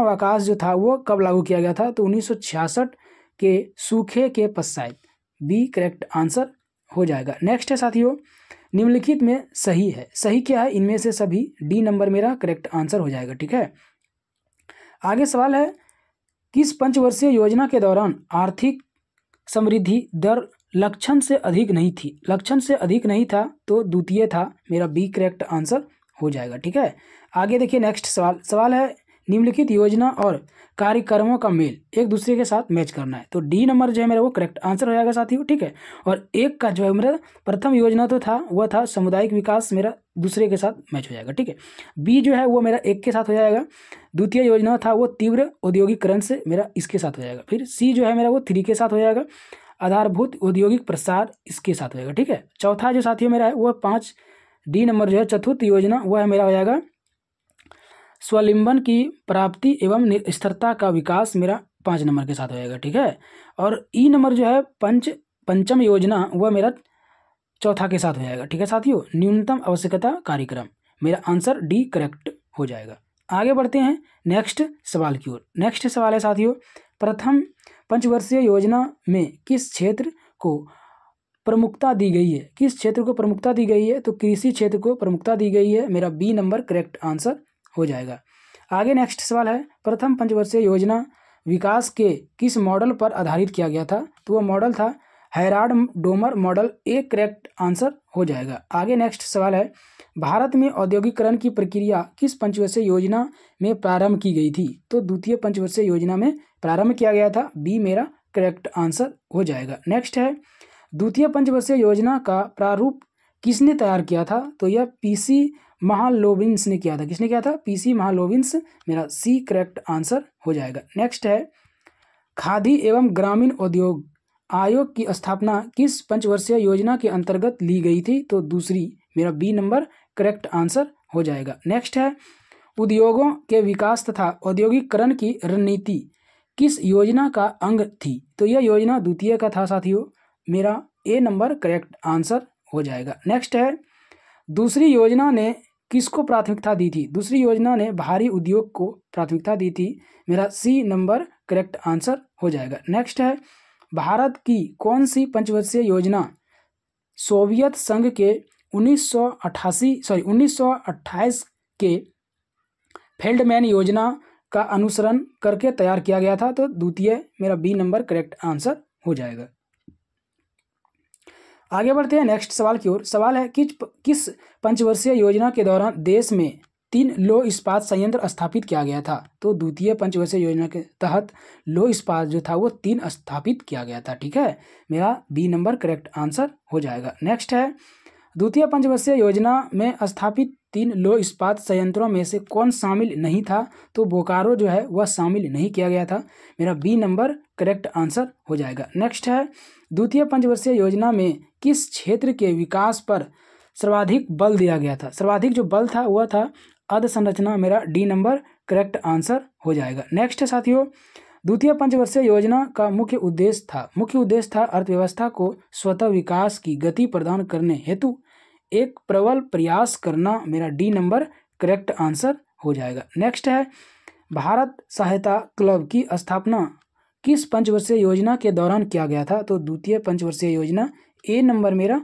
करेक्ट आंसर हो जाएगा। आगे देखिए नेक्स्ट सवाल है, पंचवर्षीय योजना के इतिहास में भारत की सर्वाधिक असफल योजना किसे माना जाता है? तो तृतीय योजना को जो माना जाता है वो असफल योजना माना जाता है। मेरा बी नंबर करेक्ट आंसर हो जाएगा।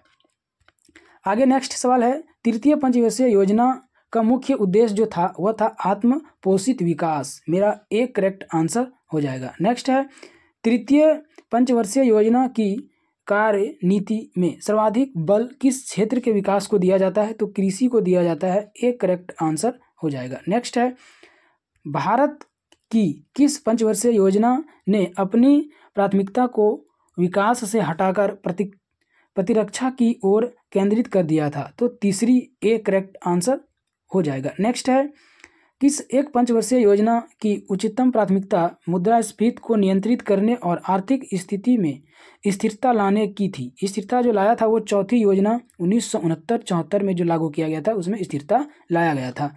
मेरा ए जो है वो करेक्ट आंसर हो जाएगा। ठीक है, आगे देखिए नेक्स्ट, किस पंचवर्षीय योजना विधि के दौरान सरकार ने वह कृषि नीति अपनाई जिसने हरित क्रांति को जन्म दिया था? तो तृतीय योजना था जिसमें जो है हरित क्रांति को जन्म दिया था। बी मेरा करेक्ट आंसर हो जाएगा। आगे देखिए नेक्स्ट क्वेश्चन। नेक्स्ट है, भारत में स्वपोषित विकास का उद्देश्य सर्वप्रथम अपनाया गया था? तो तृतीय योजना में अपनाया गया था। ए मेरा करेक्ट आंसर हो जाएगा।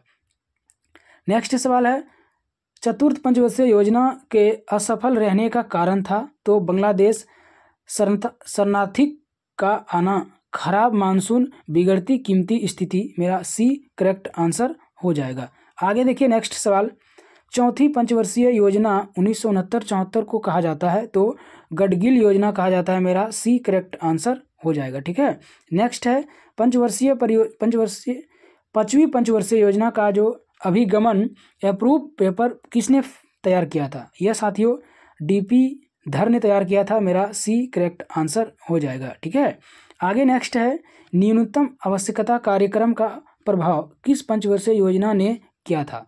यह किया था पांचवी। सी करेक्ट आंसर हो जाएगा। नेक्स्ट है, भारत में न्यूनतम आवश्यकताएं तथा निर्देशित गरीबी विरोधी कार्यक्रम की अवधारणाएं किस पंचवर्षीय योजना में शामिल की गई थी? तो पांचवी। मेरा बी करेक्ट आंसर हो जाएगा। नेक्स्ट है, गरीबी हटाओ का आह्वान किस पंचवर्षीय योजना में सम्मिलित किया गया था? यह पांचवी पंचवर्षीय योजना में सम्मिलित किया गया था। बी करेक्ट आंसर हो जाएगा। नेक्स्ट सवाल है, पांचवी पंचवर्षीय योजना का मूल उद्देश्य था गरीबी हटाओ। क्या था? गरीबी हटाओ। ए करेक्ट आंसर हो जाएगा। ठीक है, आगे देखिए नेक्स्ट सवाल। नेक्स्ट है, कौन सी पंचवर्षीय योजना केवल 4 वर्ष की थी? तो पांचवी जो था ये योजना यह 4 वर्ष का ही था। ठीक है, आगे देखिए साथी सवाल, पांचवी पंचवर्षीय योजना के 2 मुख्य उद्देश्यों में से एक निर्भरता का निवारण था जबकि दूसरा मुख्य उद्देश्य क्या था? तो आत्मनिर्भरता का प्राप्ति। मेरा बी नंबर करेक्ट आंसर हो जाएगा।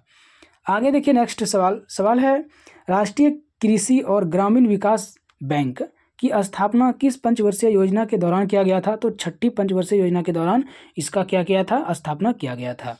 आगे बढ़ते हैं नेक्स्ट सवाल की ओर। आगे सवाल है साथियों कि 9वीं पंचवर्षीय योजना की जो अवधि था वह क्या था? तो वह अवधि था 1 अप्रैल 1997 से 31 मार्च 2002। ए नंबर मेरा करेक्ट आंसर हो जाएगा। ठीक है, आगे देखिए नेक्स्ट, 9वीं पंचवर्षीय योजना में प्राथमिकता जो दी गई थी वह दिया गया था न्यायपूर्ण वितरण एवं समानता के विकास। ए करेक्ट आंसर हो जाएगा। आगे देखिए नेक्स्ट सवाल। नेक्स्ट है, 9वीं योजना की प्राथमिकता के क्षेत्र, वह क्षेत्र जो था वह इनमें से सभी क्षेत्र था। मेरा डी करेक्ट आंसर हो जाएगा। नेक्स्ट है साथियों, 10वीं पंचवर्षीय योजना की अवधि क्या था? तो 2002 से 2007। सी नंबर मेरा करेक्ट आंसर हो जाएगा। नेक्स्ट है, 10वीं पंचवर्षीय योजना 2002 और 7 के दौरान किस वर्ष भारत में आर्थिक वृद्धि दर कम रही थी? तो 2002 और 3 के बीच जो है वो दर कम रहा था। ए नंबर मेरा करेक्ट आंसर हो जाएगा। नेक्स्ट सवाल है, 10वीं पंचवर्षीय योजना 2002 और 7 के दौरान किस वर्ष भारत में आर्थिक वृद्धि दर जो है वो अधिक था? तो 2006 और 7 के बीच। डी मेरा करेक्ट आंसर हो जाएगा। नेक्स्ट है, 11वीं पंचवर्षीय योजना की अवधि के लिए निम्न में से कौन सा सही था? तो वह था मेरा डी नंबर 1/4/2007 से 31/3/2012 तक। मेरा डी नंबर वह करेक्ट आंसर। आगे देखिए नेक्स्ट सवाल। नेक्स्ट है, निम्नलिखित में से कौन सी पंचवर्षीय योजना सही नहीं है? चतुर्थ पंचवर्षीय योजना जो है वो मेरा सही नहीं है। 1966-71 के बीच मेरा डी करेक्ट आंसर हो जाएगा। नेक्स्ट सवाल है, सामुदायिक विकास कार्यक्रम का प्रारंभ किस वर्ष किया गया था? तो 1952 में इसका प्रारंभ किया गया था सामुदायिक विकास कार्यक्रम का। तो बी नंबर जो है वो मेरा करेक्ट आंसर हो जाएगा। आगे बढ़ते हैं नेक्स्ट सवाल की ओर। सवाल है,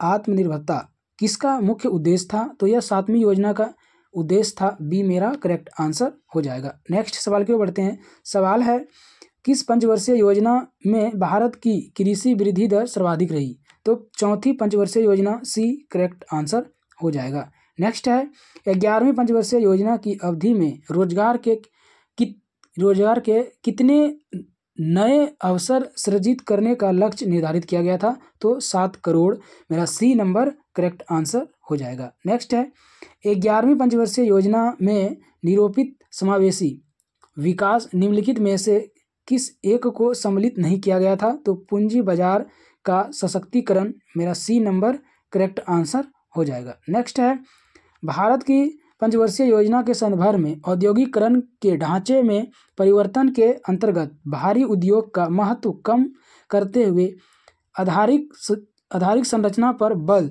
देने की शुरुआत किस योजना से की गई थी? तो 6ठी योजना मेरा बी करेक्ट आंसर हो जाएगा। नेक्स्ट सवाल की ओर बढ़ते हैं। सवाल है, निम्नलिखित योजना में से भारत में उच्चतम वृद्धि दर किस योजना में रही? तो यह योजना 8वीं योजना था साथियों। मेरा करेक्ट आंसर जो होगा वो मेरा ए हो जाएगा। क्या हो जाएगा? ए नंबर मेरा करेक्ट आंसर, सॉरी साथियों, डी नंबर हो जाएगा, ए नंबर नहीं, डी मेरा करेक्ट आंसर हो जाएगा, 11वीं योजना। आगे बढ़ते हैं नेक्स्ट सवाल की ओर। सवाल है, अर्थव्यवस्था के विकास के लिए केंद्रीकृत नियोजन सर्वप्रथम कहाँ अपनाया गया था? साथियों, यह जो अपनाया गया था वह अपनाया गया था पूर्व सोवियत संघ में। मेरा ए नंबर करेक्ट आंसर हो जाएगा। नेक्स्ट है, भारत में योजना विधि में कितनी बार योजना अवकाश आया था? योजना अवकाश जो आया था वह 3 बार आया गया था, 3 बार लाया गया था। मेरा बी जो है वो करेक्ट आंसर हो जाएगा। आगे बढ़ते हैं नेक्स्ट सवाल की ओर। सवाल है, भारतीय नियोजन काल का कौन सा दशक कृषि उत्पादन की दृष्टि से सर्वाधिक सफल माना जाता है? 1980 का दशक सफल माना जाता है। मेरा डी करेक्ट आंसर हो जाएगा। आगे देखिए नेक्स्ट सवाल है, निम्नलिखित कथनों पर विचार कीजिए। साथियों, इसमें पूछा गया है कि इसमें कौन सा कथन सही तरीके से दिया गया है। ठीक है, सही तरीका जो कथन मेरा 1, 2, 3 तीनों मेरा सही है। ठीक है साथियों, मेरा डी नंबर जो है वो करेक्ट आंसर हो जाएगा। आगे बढ़ते हैं नेक्स्ट सवाल की ओर। सवाल है, नीति आयोग का गठन किस वर्ष किया गया था? नीति आयोग का गठन 2015 में किया गया था। मेरा करेक्ट आंसर डी हो जाएगा। आगे बढ़ते हैं नेक्स्ट सवाल की ओर। सवाल है, भारत में योजना आयोग का गठन कब हुआ था? तो मार्च 1950 में किया गया था। मेरा सी नंबर करेक्ट आंसर हो जाएगा। नेक्स्ट है, योजना आयोग के स्थान पर नया नीति आयोग जनवरी 2015 से अस्तित्व में आया। नीति आयोग का पदेन अध्यक्ष किसे माना जाता है? तो साथियों, इसको प्रधानमंत्री को माना जाता है। मेरा ए नंबर करेक्ट आंसर हो जाएगा। नेक्स्ट सवाल की ओर बढ़ते हैं। नेक्स्ट है, निम्नलिखित में से किसे नवगठित नीति आयोग का प्रथम उपाध्यक्ष माना जाता है? तो अरविंद पनगड़िया को माना जाता है। सी करेक्ट आंसर हो जाएगा। नेक्स्ट है, नीति आयोग का प्रथम मुख्य कार्यकारी अधिकारी सीईओ किसे बनाया? सीईओ जो बनाया गया वह सिंधु श्री खुल्लर को बनाया गया। ए करेक्ट आंसर हो जाएगा। आगे देखिए नेक्स्ट सवाल है, नीति आयोग के अध्यक्ष को भारत सरकार के सरकारी वरीयता क्रम में महत्व का दर्जा दिया गया था। महत्व का दर्जा साथियों भारत सरकार के कैबिनेट मंत्री के सम्मान। ए नंबर मेरा करेक्ट आंसर हो जाएगा। आगे बढ़ते हैं नेक्स्ट सवाल की ओर। सवाल है, भारत के नीति आयोग के संबंध में कौन सा कथन सही है? कथन सही है उपयुक्त सभी। मेरा डी करेक्ट आंसर हो जाएगा। आगे बढ़ते हैं नेक्स्ट सवाल की ओर। सवाल है, नीति आयोग की स्थापना कब की गई थी? साथियों, इसका स्थापना संघीय मंत्रिपरिषद द्वारा एक विशेष प्रस्ताव पारित किया गया था, उसी वक्त इसको स्थापित किया गया था। ठीक है, मेरा सी जो है वो करेक्ट आंसर हो जाएगा। नेक्स्ट है, भारत का नीति आयोग जो है वह मेरा है 1-3 में क्या है? तो 2015 में बनाया गया था। ठीक है, और सलाहकारी निकाय 3 नंबर मेरा करेक्ट आंसर हो जाएगा। मतलब सी मेरा करेक्ट आंसर हो जाएगा। आगे बढ़ते हैं नेक्स्ट सवाल की ओर। सवाल है, राष्ट्रीय विकास परिषद का गठन किस वर्ष किया गया था? साथियों इसका 1952 में किया गया था गठन। डी करेक्ट आंसर हो जाएगा। नेक्स्ट है राष्ट्रीय विकास परिषद का अध्यक्ष कौन है? तो इसका अध्यक्ष प्रधानमंत्री है साथियों। ए मेरा जो है वो करेक्ट आंसर हो जाएगा। आगे देखिए नेक्स्ट सवाल। नेक्स्ट है राष्ट्रीय विकास परिषद का पदेन सचिव जो होता है वह होता है नीति आयोग का सचिव। मेरा बी करेक्ट आंसर हो जाएगा। आगे देखिए नेक्स्ट क्वेश्चन। नेक्स्ट है राष्ट्रीय विकास परिषद में शामिल नहीं होता है, शामिल वित्त आयोग के सदस्य नहीं होता है। मेरा सी नंबर करेक्ट आंसर हो जाएगा। नेक्स्ट है 1967 में किसे राष्ट्रीय विकास परिषद की सदस्यता प्रदान की गई थी? वह प्रदान किया गया था केंद्रीय मंत्रिमंडल के सभी सदस्य को और केंद्र शासित प्रदेश के प्रशासक को। मेरा बी करेक्ट आंसर हो जाएगा। आगे बढ़ते हैं नेक्स्ट सवाल की ओर। सवाल है साथियों नीति आयोग के उपाध्यक्ष के संबंध में निम्नलिखित में से कौन सा कथन सही है? सही कथन है मेरा 2 और 3। दूसरा में बोला है साथियों उसे कैबिनेट मंत्री का दर्जा प्राप्त किया जाता है। तीसरा है वह आयोग का वास्तविक कार्यकारी प्रमुख है। मेरा दूसरा और तीसरा जो है साथियों सी नंबर मेरा करेक्ट आंसर हो जाएगा। ठीक है, आगे देखिए नेक्स्ट सवाल। राष्ट्रीय विकास परिषद समृद्ध है, मतलब राष्ट्रीय विकास परिषद संबंध जो है वो किससे है? वह है पंचवर्षीय योजना के अनुमोदन करने से। सी मेरा करेक्ट आंसर हो जाएगा। आगे देखिए नेक्स्ट क्वेश्चन। नेक्स्ट क्वेश्चन है, नेक्स्ट सवाल है भारत में वित्त आयोग के गठन का प्रावधान संविधान के किस अनुच्छेद में वर्जित है? किस अनुच्छेद में वर्जित है साथियों? तो वह है मेरा अनुच्छेद 280 में जो है वो वर्जित किया गया है। बी करेक्ट आंसर हो जाएगा।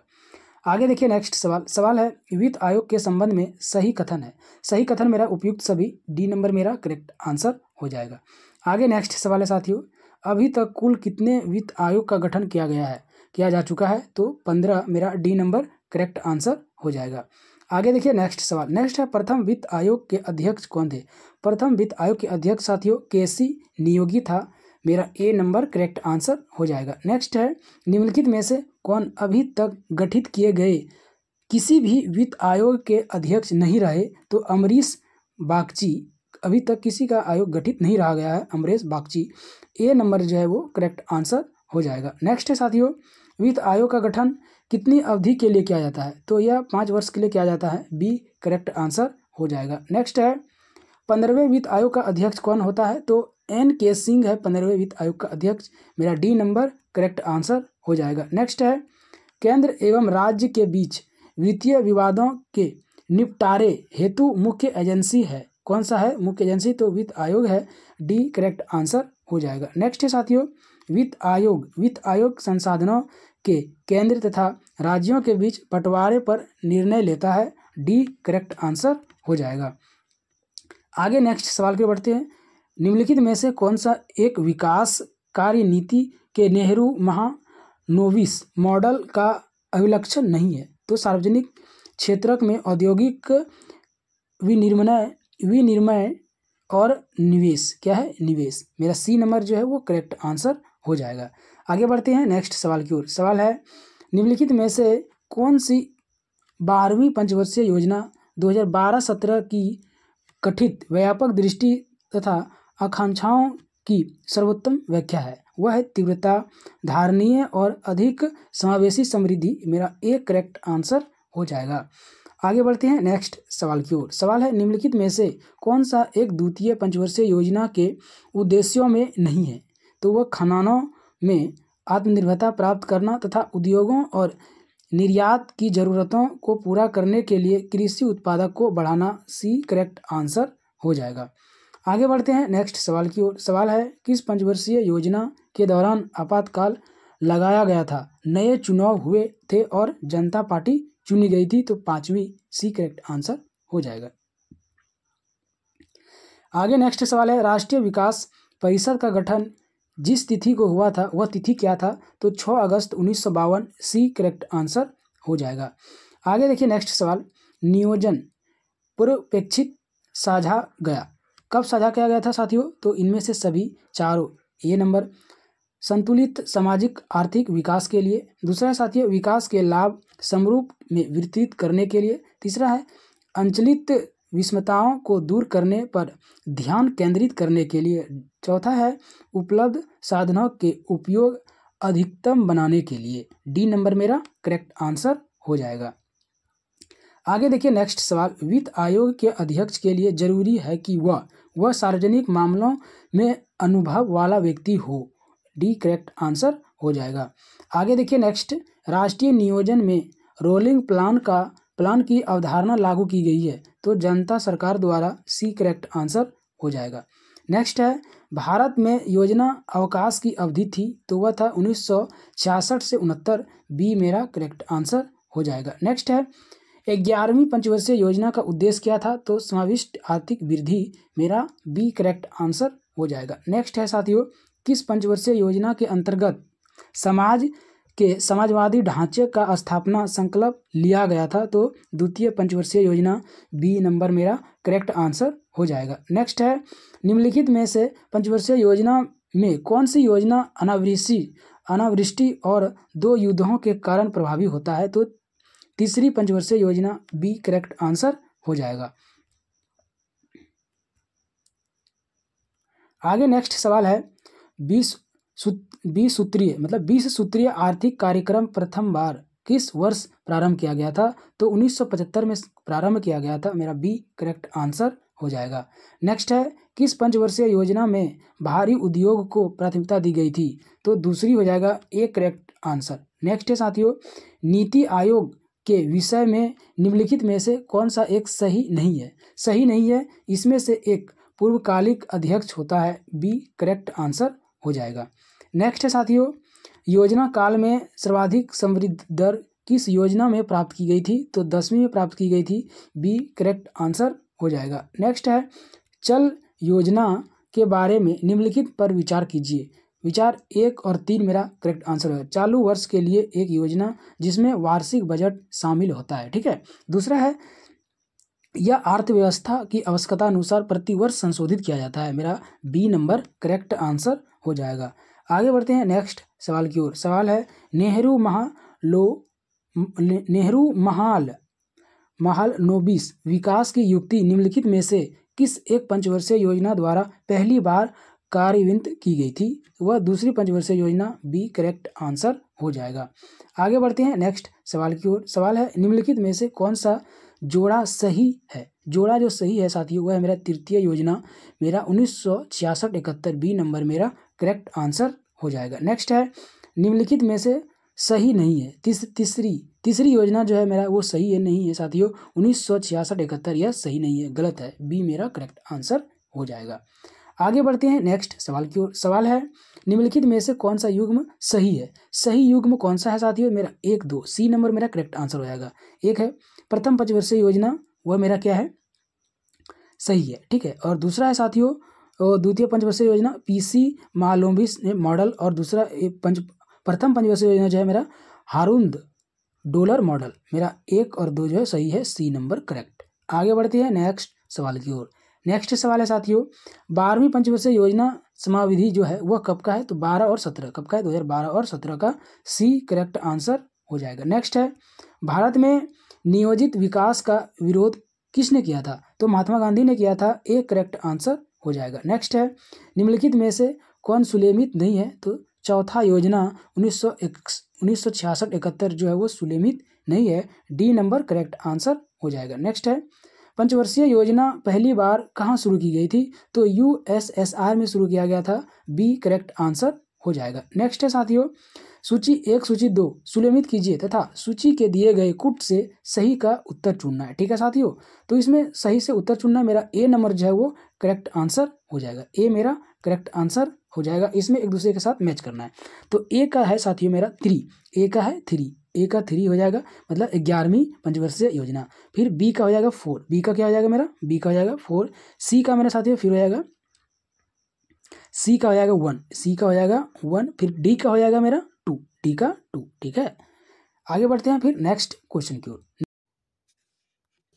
नेक्स्ट चैप्टर है साथियों, चैप्टर का नाम है अंतर्राष्ट्रीय व्यापार, ठीक है। बढ़ते हैं इस चैप्टर के सवाल की ओर और देखते हैं कि इस चैप्टर का पहला सवाल क्या दिया गया है, ठीक है। देखिए पहला सवाल, इस चैप्टर का पहला सवाल है साथियों, अंतर्राष्ट्रीय व्यापार का मूल आधार क्या है। अंतर्राष्ट्रीय व्यापार का मूल आधार होता है निरपेक्ष लाभ तथा तुलनात्मक लाभ दोनों। ए नंबर जो है मेरा वो करेक्ट आंसर हो जाएगा। आगे बढ़ते हैं नेक्स्ट सवाल की ओर। नेक्स्ट सवाल है साथियों, सवाल है मुक्त व्यापार से क्या तात्पर्य है। मुक्त व्यापार से तात्पर्य है साथियों आयात एवं निर्यात पर कोई प्रतिबंध नहीं होता है। बी मेरा करेक्ट आंसर हो जाएगा। आगे बढ़ते हैं नेक्स्ट सवाल की ओर। नेक्स्ट सवाल है साथियों, सवाल है अंतर्राष्ट्रीय व्यापार का प्रमुख प्रहरी है। अंतर्राष्ट्रीय व्यापार का प्रमुख प्रहरी जो है वो है WTO। सी नंबर जो है मेरा वो करेक्ट आंसर हो जाएगा। नेक्स्ट है सुपर 301 क्या है। सुपर 301 का मतलब होता है साथियों अमेरिकी व्यापार कानून की वह धारा है जो उन्हें अपने आयात पर उच्च सीमा शुल्क लगाने की शक्ति देती है। सी करेक्ट आंसर हो जाएगा। आगे देखिए नेक्स्ट क्वेश्चन, सवाल है डंकल ड्राफ्ट था। डंकल ड्राफ्ट क्या है, तो उर्ग्वे चक्र समझौते से संबंधित है। ए करेक्ट आंसर हो जाएगा। आगे देखिए नेक्स्ट सवाल, सवाल है ब्रेक इवन। ब्रेक इवन बिंदु क्या है, तो वह स्थिति जब फर्म को ना लाभ और ना ही हानि हो रही हो उसे कहा जाता है ब्रेक इवन। सी जो है मेरा करेक्ट आंसर हो जाएगा। ठीक है, आगे देखिए नेक्स्ट सवाल। नेक्स्ट है निर्यात मूलक इकाई वे फॉर्म होती है जिनमें आशा की जा सकती है कि वह उत्पादन का बड़ा भाग निर्यात करती है। डी करेक्ट आंसर हो जाएगा। आगे देखिए नेक्स्ट सवाल। नेक्स्ट है ECGC संबंधित है, किससे है, तो निर्यात संवर्धन से संबंधित है। ए करेक्ट आंसर हो जाएगा। नेक्स्ट है साथियों ट्रेड पॉइंट की स्थापना का उद्देश्य है आयात निर्यात संबंधित सूचनाओं का आदान प्रदान करने वाले देश। बी करेक्ट आंसर हो जाएगा। आगे देखिए नेक्स्ट सवाल। नेक्स्ट है बौद्धिक बौद्धिक संपदा अधिकार से संबंधित व्यापार पहलू TRIPS तथा व्यापार से संबंधित निवेश उपाय TRIMS निम्नलिखित में से किससे संबंधित है, तो डंकल प्रस्ताव से। बी करेक्ट आंसर हो जाएगा। आगे बढ़ते हैं नेक्स्ट सवाल की ओर। सवाल है नियोजन काल में भारत का विदेशी व्यापार है। नियोजन काल में भारत का जो विदेशी व्यापार होता है मात्रा व मूल्य दोनों में बढ़ा होता है। सी जो है मेरा वो करेक्ट आंसर हो जाएगा। ठीक है, नेक्स्ट है भारत के नियोजन काल में व्यापार संतुलन की दृष्टि से कौन सा कथन सत्य है। सत्य मेरा सी हो जाएगा, केवल 2 वर्ष में अनुकूल रहा।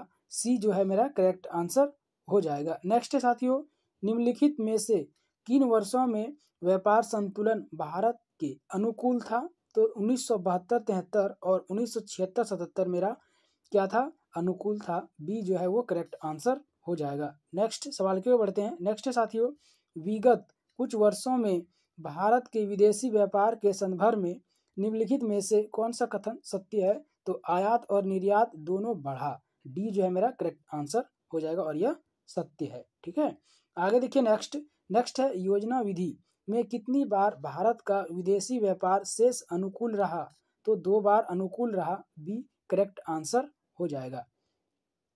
आगे बढ़ते हैं नेक्स्ट सवाल की ओर। सवाल है भारतीय निर्यात को प्रोत्साहित करने के लिए इंडिया ब्रांड इक्विटी फंड किस मंत्रालय द्वारा स्थापित किया गया है, तो वाणिज्य मंत्रालय।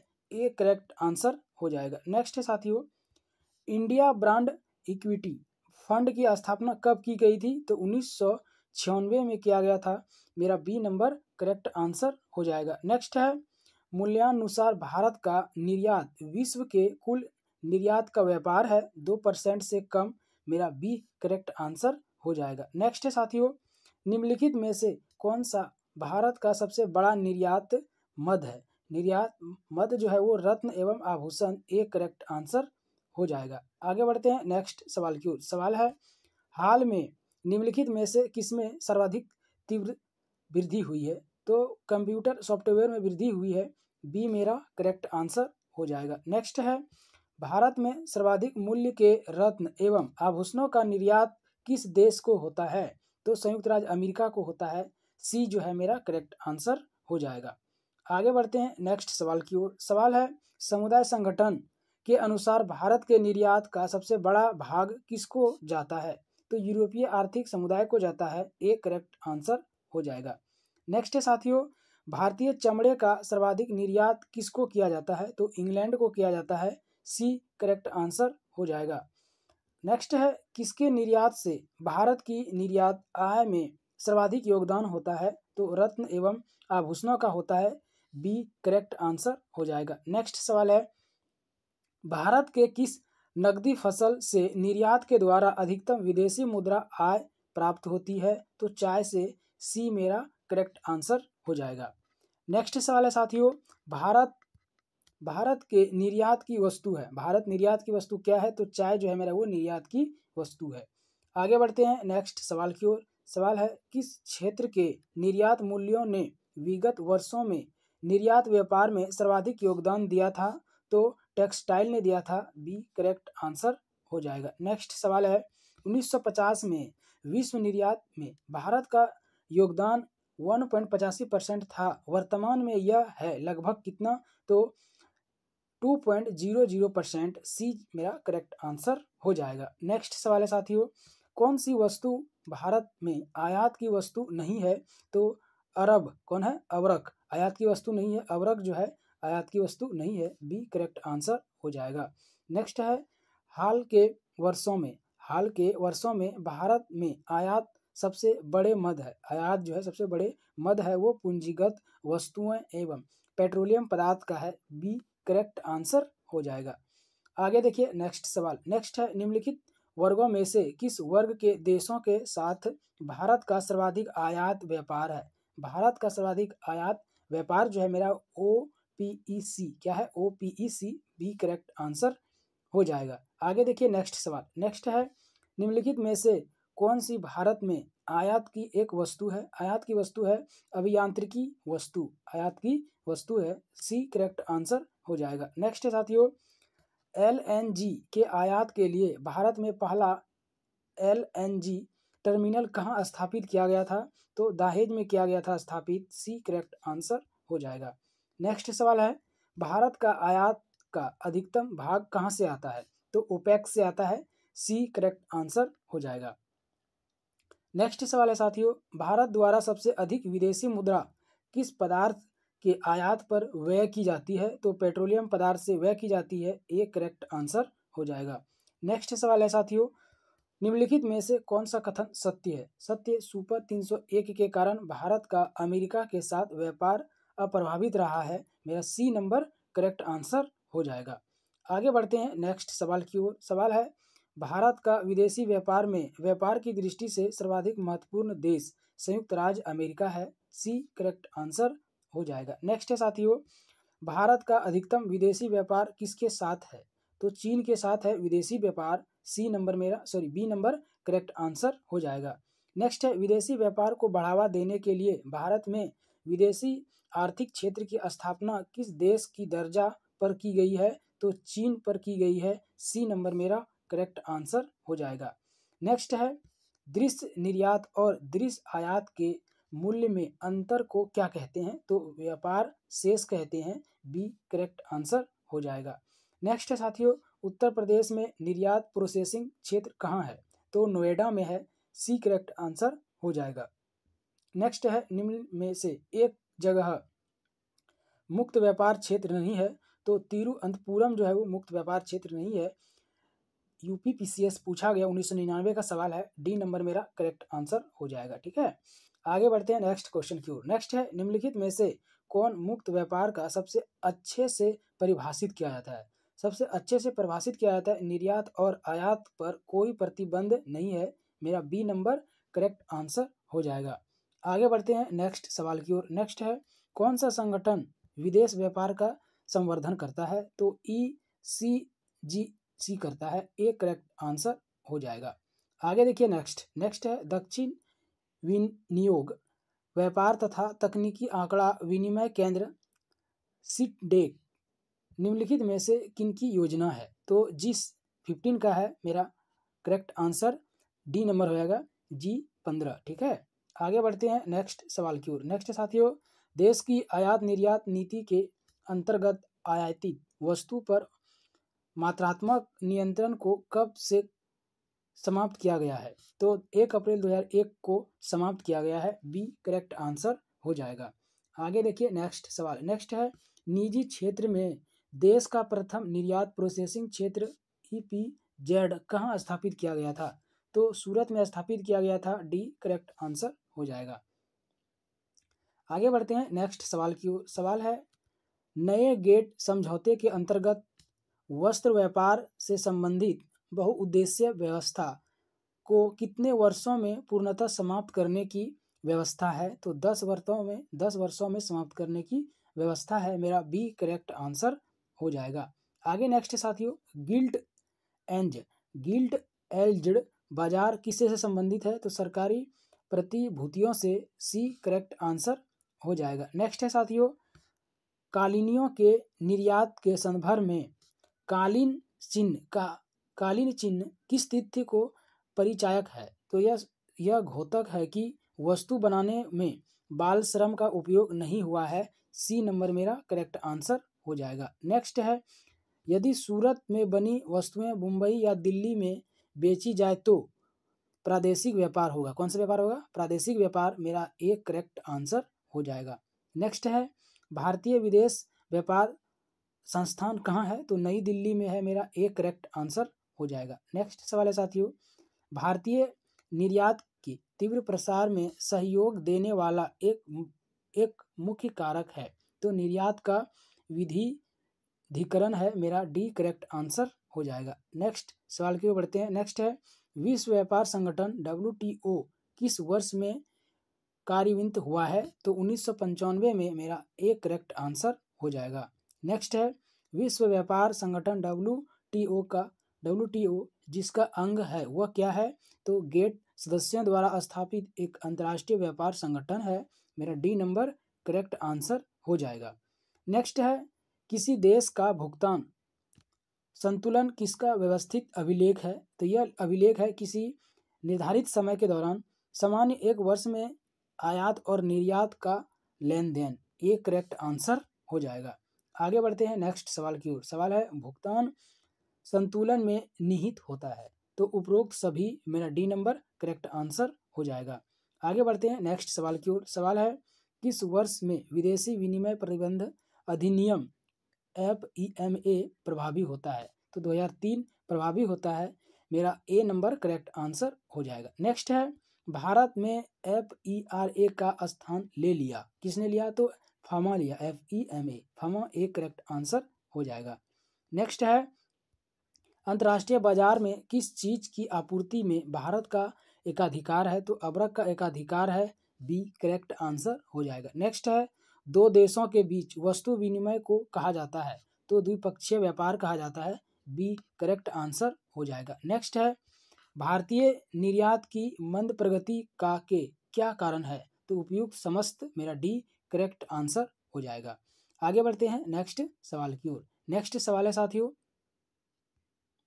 सवाल है, भुगतान संतुलन शब्द का प्रयोग निम्नलिखित में से किसके संदर्भ में किया जाता है? तो आयात निर्यात में किया जाता है। मेरा सी नंबर करेक्ट आंसर हो जाएगा। नेक्स्ट है, TRIPS बौद्धिक संपदा अधिकारों के व्यापार से संबंधित पक्ष कारागार का संचालन किसके द्वारा किया जाता है? तो WTO के द्वारा किया जाता है। मेरा सी नंबर जो है वो करेक्ट आंसर हो जाएगा। ठीक है, आगे देखिए नेक्स्ट सवाल। नेक्स्ट है, विदेशी व्यापार का भुगतान संबंधित है। तो भुगतान संतुलन से है। डी मेरा करेक्ट आंसर हो जाएगा। नेक्स्ट है, निम्नलिखित में से किस देश के साथ वर्ष 2014-15 से भारत का निरंतर व्यापार अधिशेष रहा? तो संयुक्त राज्य अमेरिका। मेरा सी नंबर करेक्ट आंसर हो जाएगा। ठीक है, बढ़ते हैं नेक्स्ट सवाल की ओर। नेक्स्ट चैप्टर है साथियों, चैप्टर का नाम है आर्थिक समितियां। जितना भी सवाल होगा साथियों इस चैप्टर में सारा का सारा सवाल को कंप्लीट करेंगे। ठीक है, तो ये है पहला सवाल। सवाल है, मीरा सेठ समिति का संबंध जो है वो किससे था? तो हथकरघे के विकास से था मीरा सेठ समिति का संबंध। ए जो है मेरा वो करेक्ट आंसर हो जाएगा। नेक्स्ट है, शंकर लाल गुरु समिति का संबंध किससे था? तो कृषि विपणन से था। मेरा ए नंबर करेक्ट आंसर हो जाएगा। नेक्स्ट, जानकी रामन समिति का गठन किस उद्देश्य से किया गया था? तो बैंकों की प्रतिभूतियों के सौदों की जांच हेतु। डी मेरा करेक्ट आंसर हो जाएगा। नेक्स्ट है, नायक समिति का संबंध किससे है? तो लघु उद्योगों से है। बी मेरा करेक्ट आंसर हो जाएगा। नेक्स्ट है, रेखी समिति का संबंध किससे है साथियों? तो वह मेरा अप्रत्यक्ष करों के संबंध में समान नियमावली बनाने से, मेरा ए करेक्ट आंसर हो जाएगा। नेक्स्ट सवाल है, नरसिंहम समिति ने किस संबंध में अपने सुझाव केंद्र सरकार को दिए थे? तो बैंकिंग संरचना सुधार संबंधी, सी करेक्ट आंसर हो जाएगा। आगे बढ़ते हैं नेक्स्ट सवाल की ओर। सवाल है, ज्ञान प्रकाश समिति का संबंध किससे था? तो चीनी घोटाला से था, मेरा सी नंबर करेक्ट आंसर हो जाएगा। नेक्स्ट है, सुंदर राजन समिति का संबंध किससे है? तो पेट्रोलियम से है, ए करेक्ट आंसर हो जाएगा। नेक्स्ट है साथियों, सरकारिया समिति किस विषय वस्तु से संबंधित है? तो केंद्र राज्य से संबंध है साथियों, मेरा सी जो है वो करेक्ट आंसर हो जाएगा। नेक्स्ट है, भूतलिंगम समिति संबंधित है, तो भेंट से है, ए करेक्ट आंसर हो जाएगा। ठीक है, आगे बढ़ते हैं नेक्स्ट सवाल की ओर। सवाल है, एल के झा समिति ने किस कर का सुझाव दिया था? तो MANVAT का सुझाव दिया था, सी जो है मेरा वो करेक्ट आंसर हो जाएगा। नेक्स्ट है, चेलिया समिति किस क्षेत्र में जांच हेतु गठित की गई है? तो उपयुक्त दोनों, सी करेक्ट आंसर हो जाएगा। नेक्स्ट है, रेखी समिति गठित की गई है, तो अप्रत्यक्ष कर सुधार के लिए गठित किया गया है, मेरा बी नंबर करेक्ट आंसर हो जाएगा। नेक्स्ट है साथियों, भंडारी समिति ने किसके संबंध में अपनी सिफारिश प्रस्तुत की थी? तो क्षेत्रीय ग्रामीण बैंक की पुनः संरचना, सी जो है मेरा करेक्ट आंसर हो जाएगा। नेक्स्ट है, निम्नलिखित समितियों में से किसके द्वारा वित्तीय समावेशन पर अपनी संस्तुति दी गई थी? तो राकेश मोहन समिति दिया गया था, मेरा ए नंबर करेक्ट आंसर हो जाएगा। नेक्स्ट है, RN मल्होत्रा कमेटी संबंधित है, तो बीमा क्षेत्र से, सी करेक्ट आंसर हो जाएगा। नेक्स्ट है साथियों, आबिद हुसैन समिति किस मंत्रालय द्वारा गठित किया गया था? तो उद्योग मंत्रालय द्वारा गठित किया गया था साथियों, मेरा सी नंबर जो है वो करेक्ट आंसर हो जाएगा। नेक्स्ट है, आबिद हुसैन समिति गठित की गई थी, तो लघु उद्योग की समस्याओं के निवारण हेतु, बी मेरा करेक्ट आंसर हो जाएगा। आगे देखिए नेक्स्ट सवाल। नेक्स्ट साथियों, नायक समिति की स्थापना का उद्देश्य था, क्या था उद्देश्य? उपयुक्त दोनों, सी मेरा करेक्ट आंसर हो जाएगा। नेक्स्ट है, चंद्रशेखरन समिति किससे संबंधित है? तो शेयरों से संबंधित है, मेरा बी करेक्ट आंसर हो जाएगा।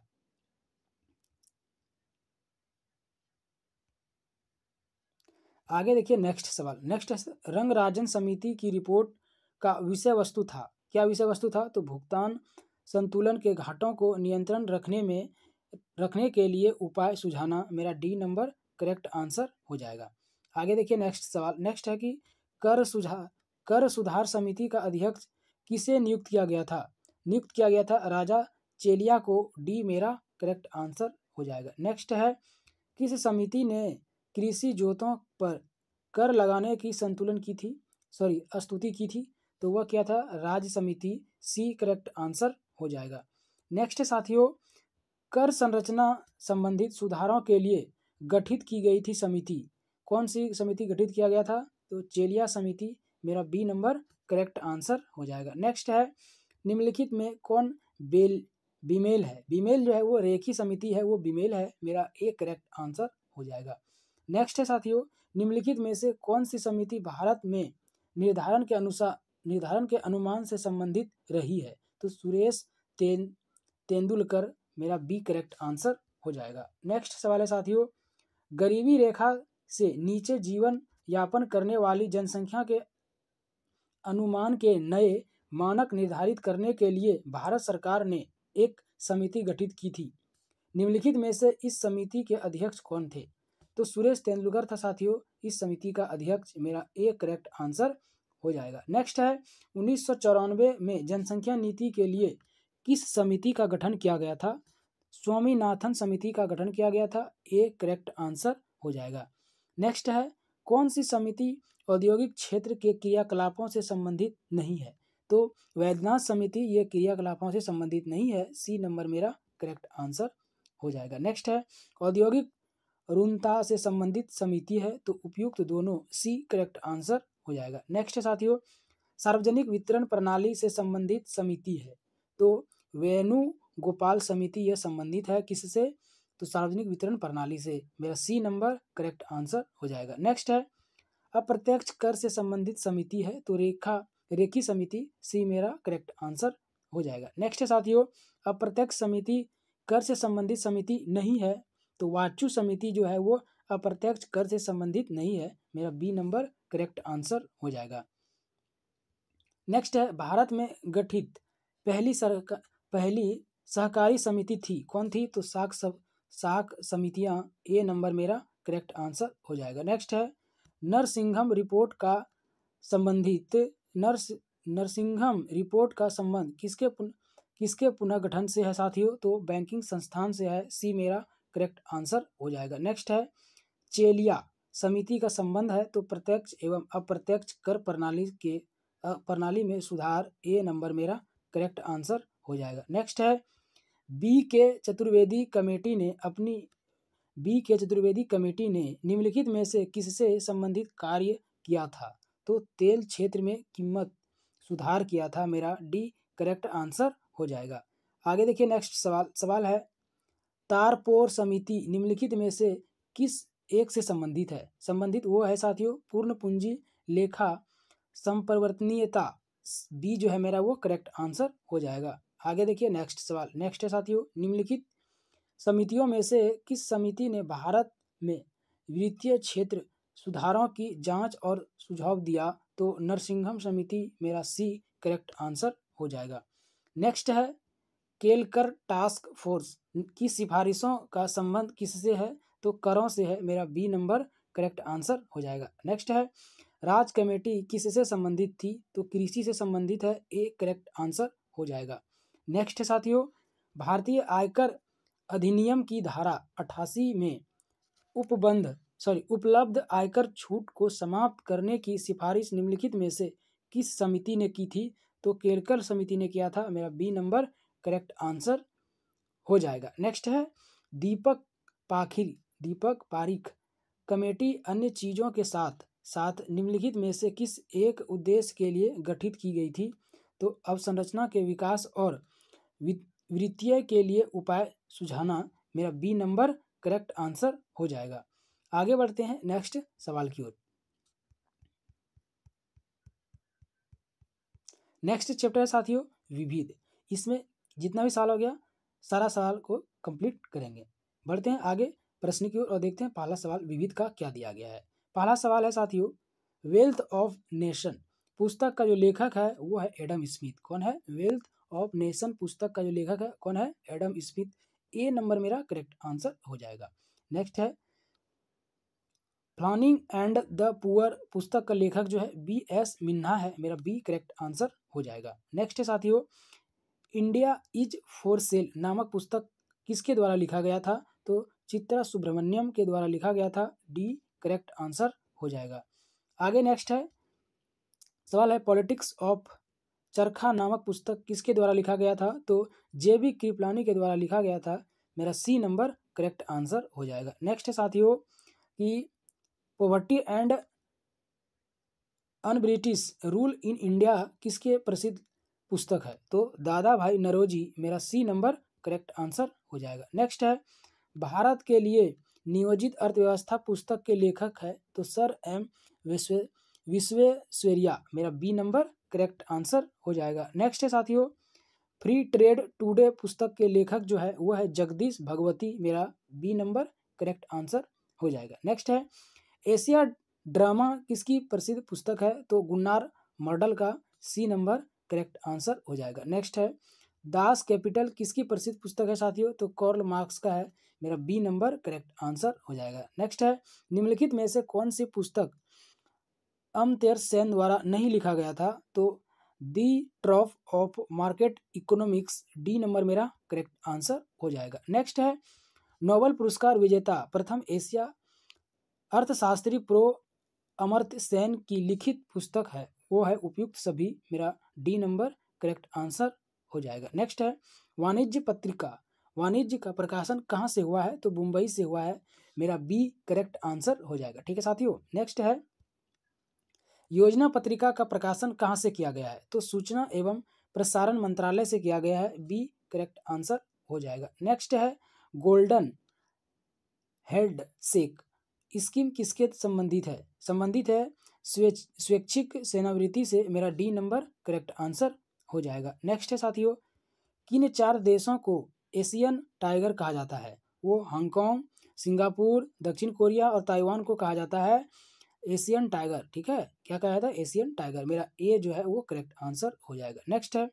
अर्थशास्त्र का नोबेल पुरस्कार किसने स्थापित किया था? तो स्वीडन का सेंट्रल बैंक ने स्थापित किया था अर्थशास्त्र का नोबेल पुरस्कार। बी जो है वो करेक्ट आंसर हो जाएगा। ठीक है, आगे नेक्स्ट है, द फ्यूचर ऑफ इंडिया नामक पुस्तक का लेखक कौन है? तो विमल जालान। कौन है? विमल जालान। मेरा ए करेक्ट आंसर हो जाएगा। नेक्स्ट है, निम्नलिखित में से किस अर्थशास्त्री को अर्थशास्त्र का जनक कहा जाता है? तो एडम स्मिथ को अर्थशास्त्र का जनक कहा जाता है। नेक्स्ट है, मध्याह्न भोजन योजना संबंधित नहीं है, तो भोजन का अधिकार, सी नंबर मेरा करेक्ट आंसर हो जाएगा। नेक्स्ट है, आधार एक कार्यक्रम है, किसका है? तो भारतीय नागरिकों को पहचान उपलब्ध कराने हेतु, डी करेक्ट आंसर हो जाएगा।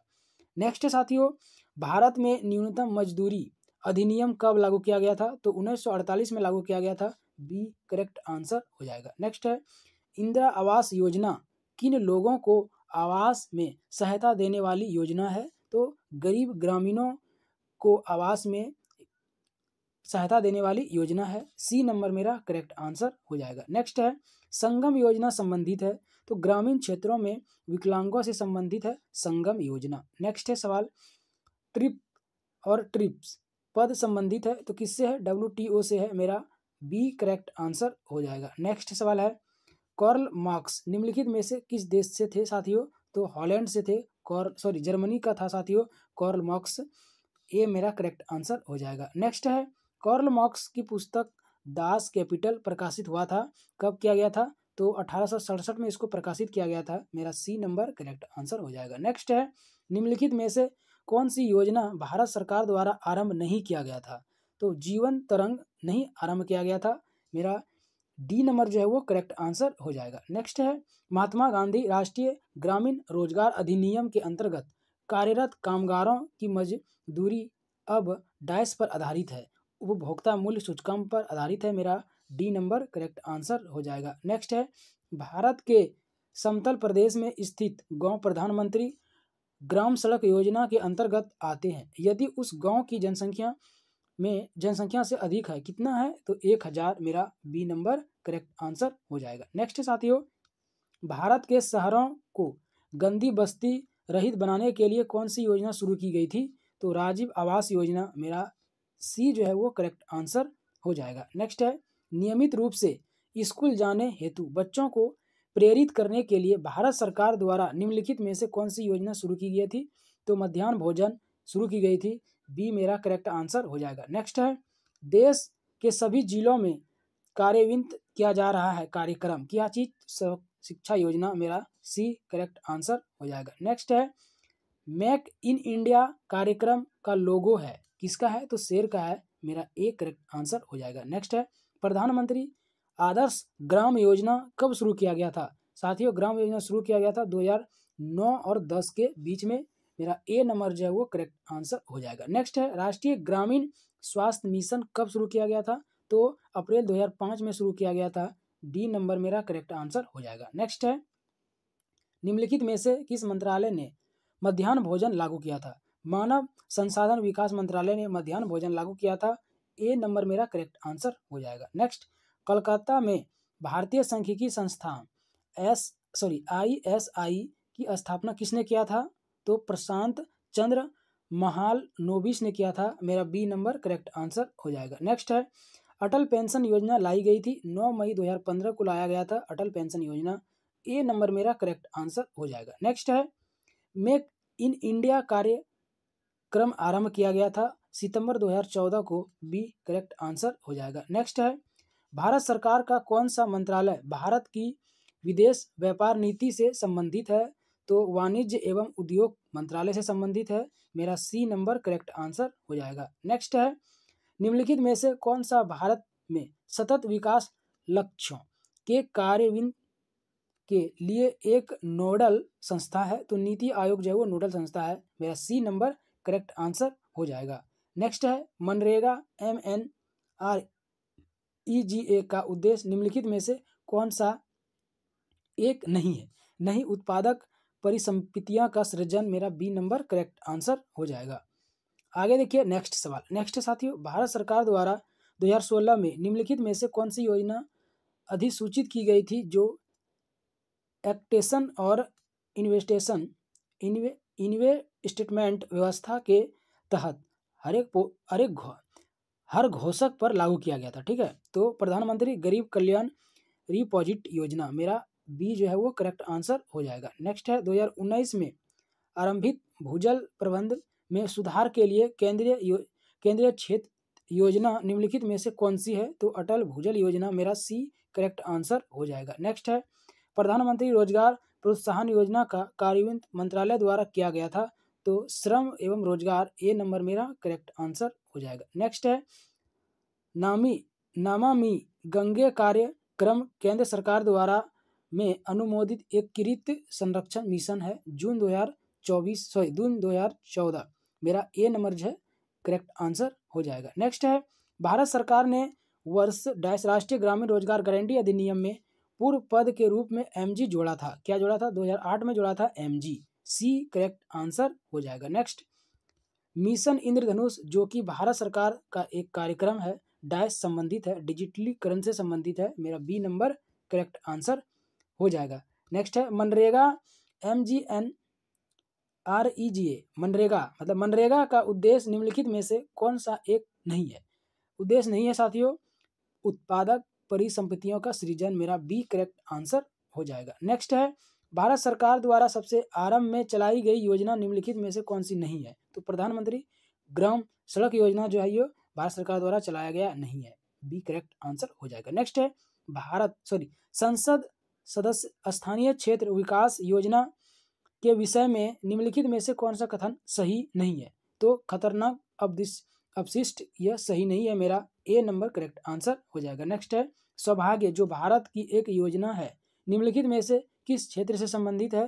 तो संपूर्ण परिवार विद्युतीकरण से प्राप्त किया जाता है, ए नंबर मेरा करेक्ट आंसर हो जाएगा। नेक्स्ट है साथियों निम्नलिखित में से कौन सी एक विशेषता आयुष्मान भारत योजना का नहीं है? तो यह योजना प्रति परिवार 10 लाख का लाभ आवरण प्रदान करती है, मेरा डी नंबर करेक्ट आंसर हो जाएगा। ठीक है, तो साथियों इकोनॉमिक्स का ये अंतिम क्लास था, तीसरा क्लास था। ठीक है, और मैंने पहले भी 1-2 क्लास करा चुका है, अगर आपने नहीं देखा तो जरूर से जरूर देख लीजिएगा। इकोनॉमिक्स का ये अंतिम क्लास खत्म हो चुका है साथियों, इकोनॉमिक्स का टोटल चैप्टर। अब मिलेंगे नेक्स्ट टॉपिक में, तब तक के लिए जय हिंद जय भारत।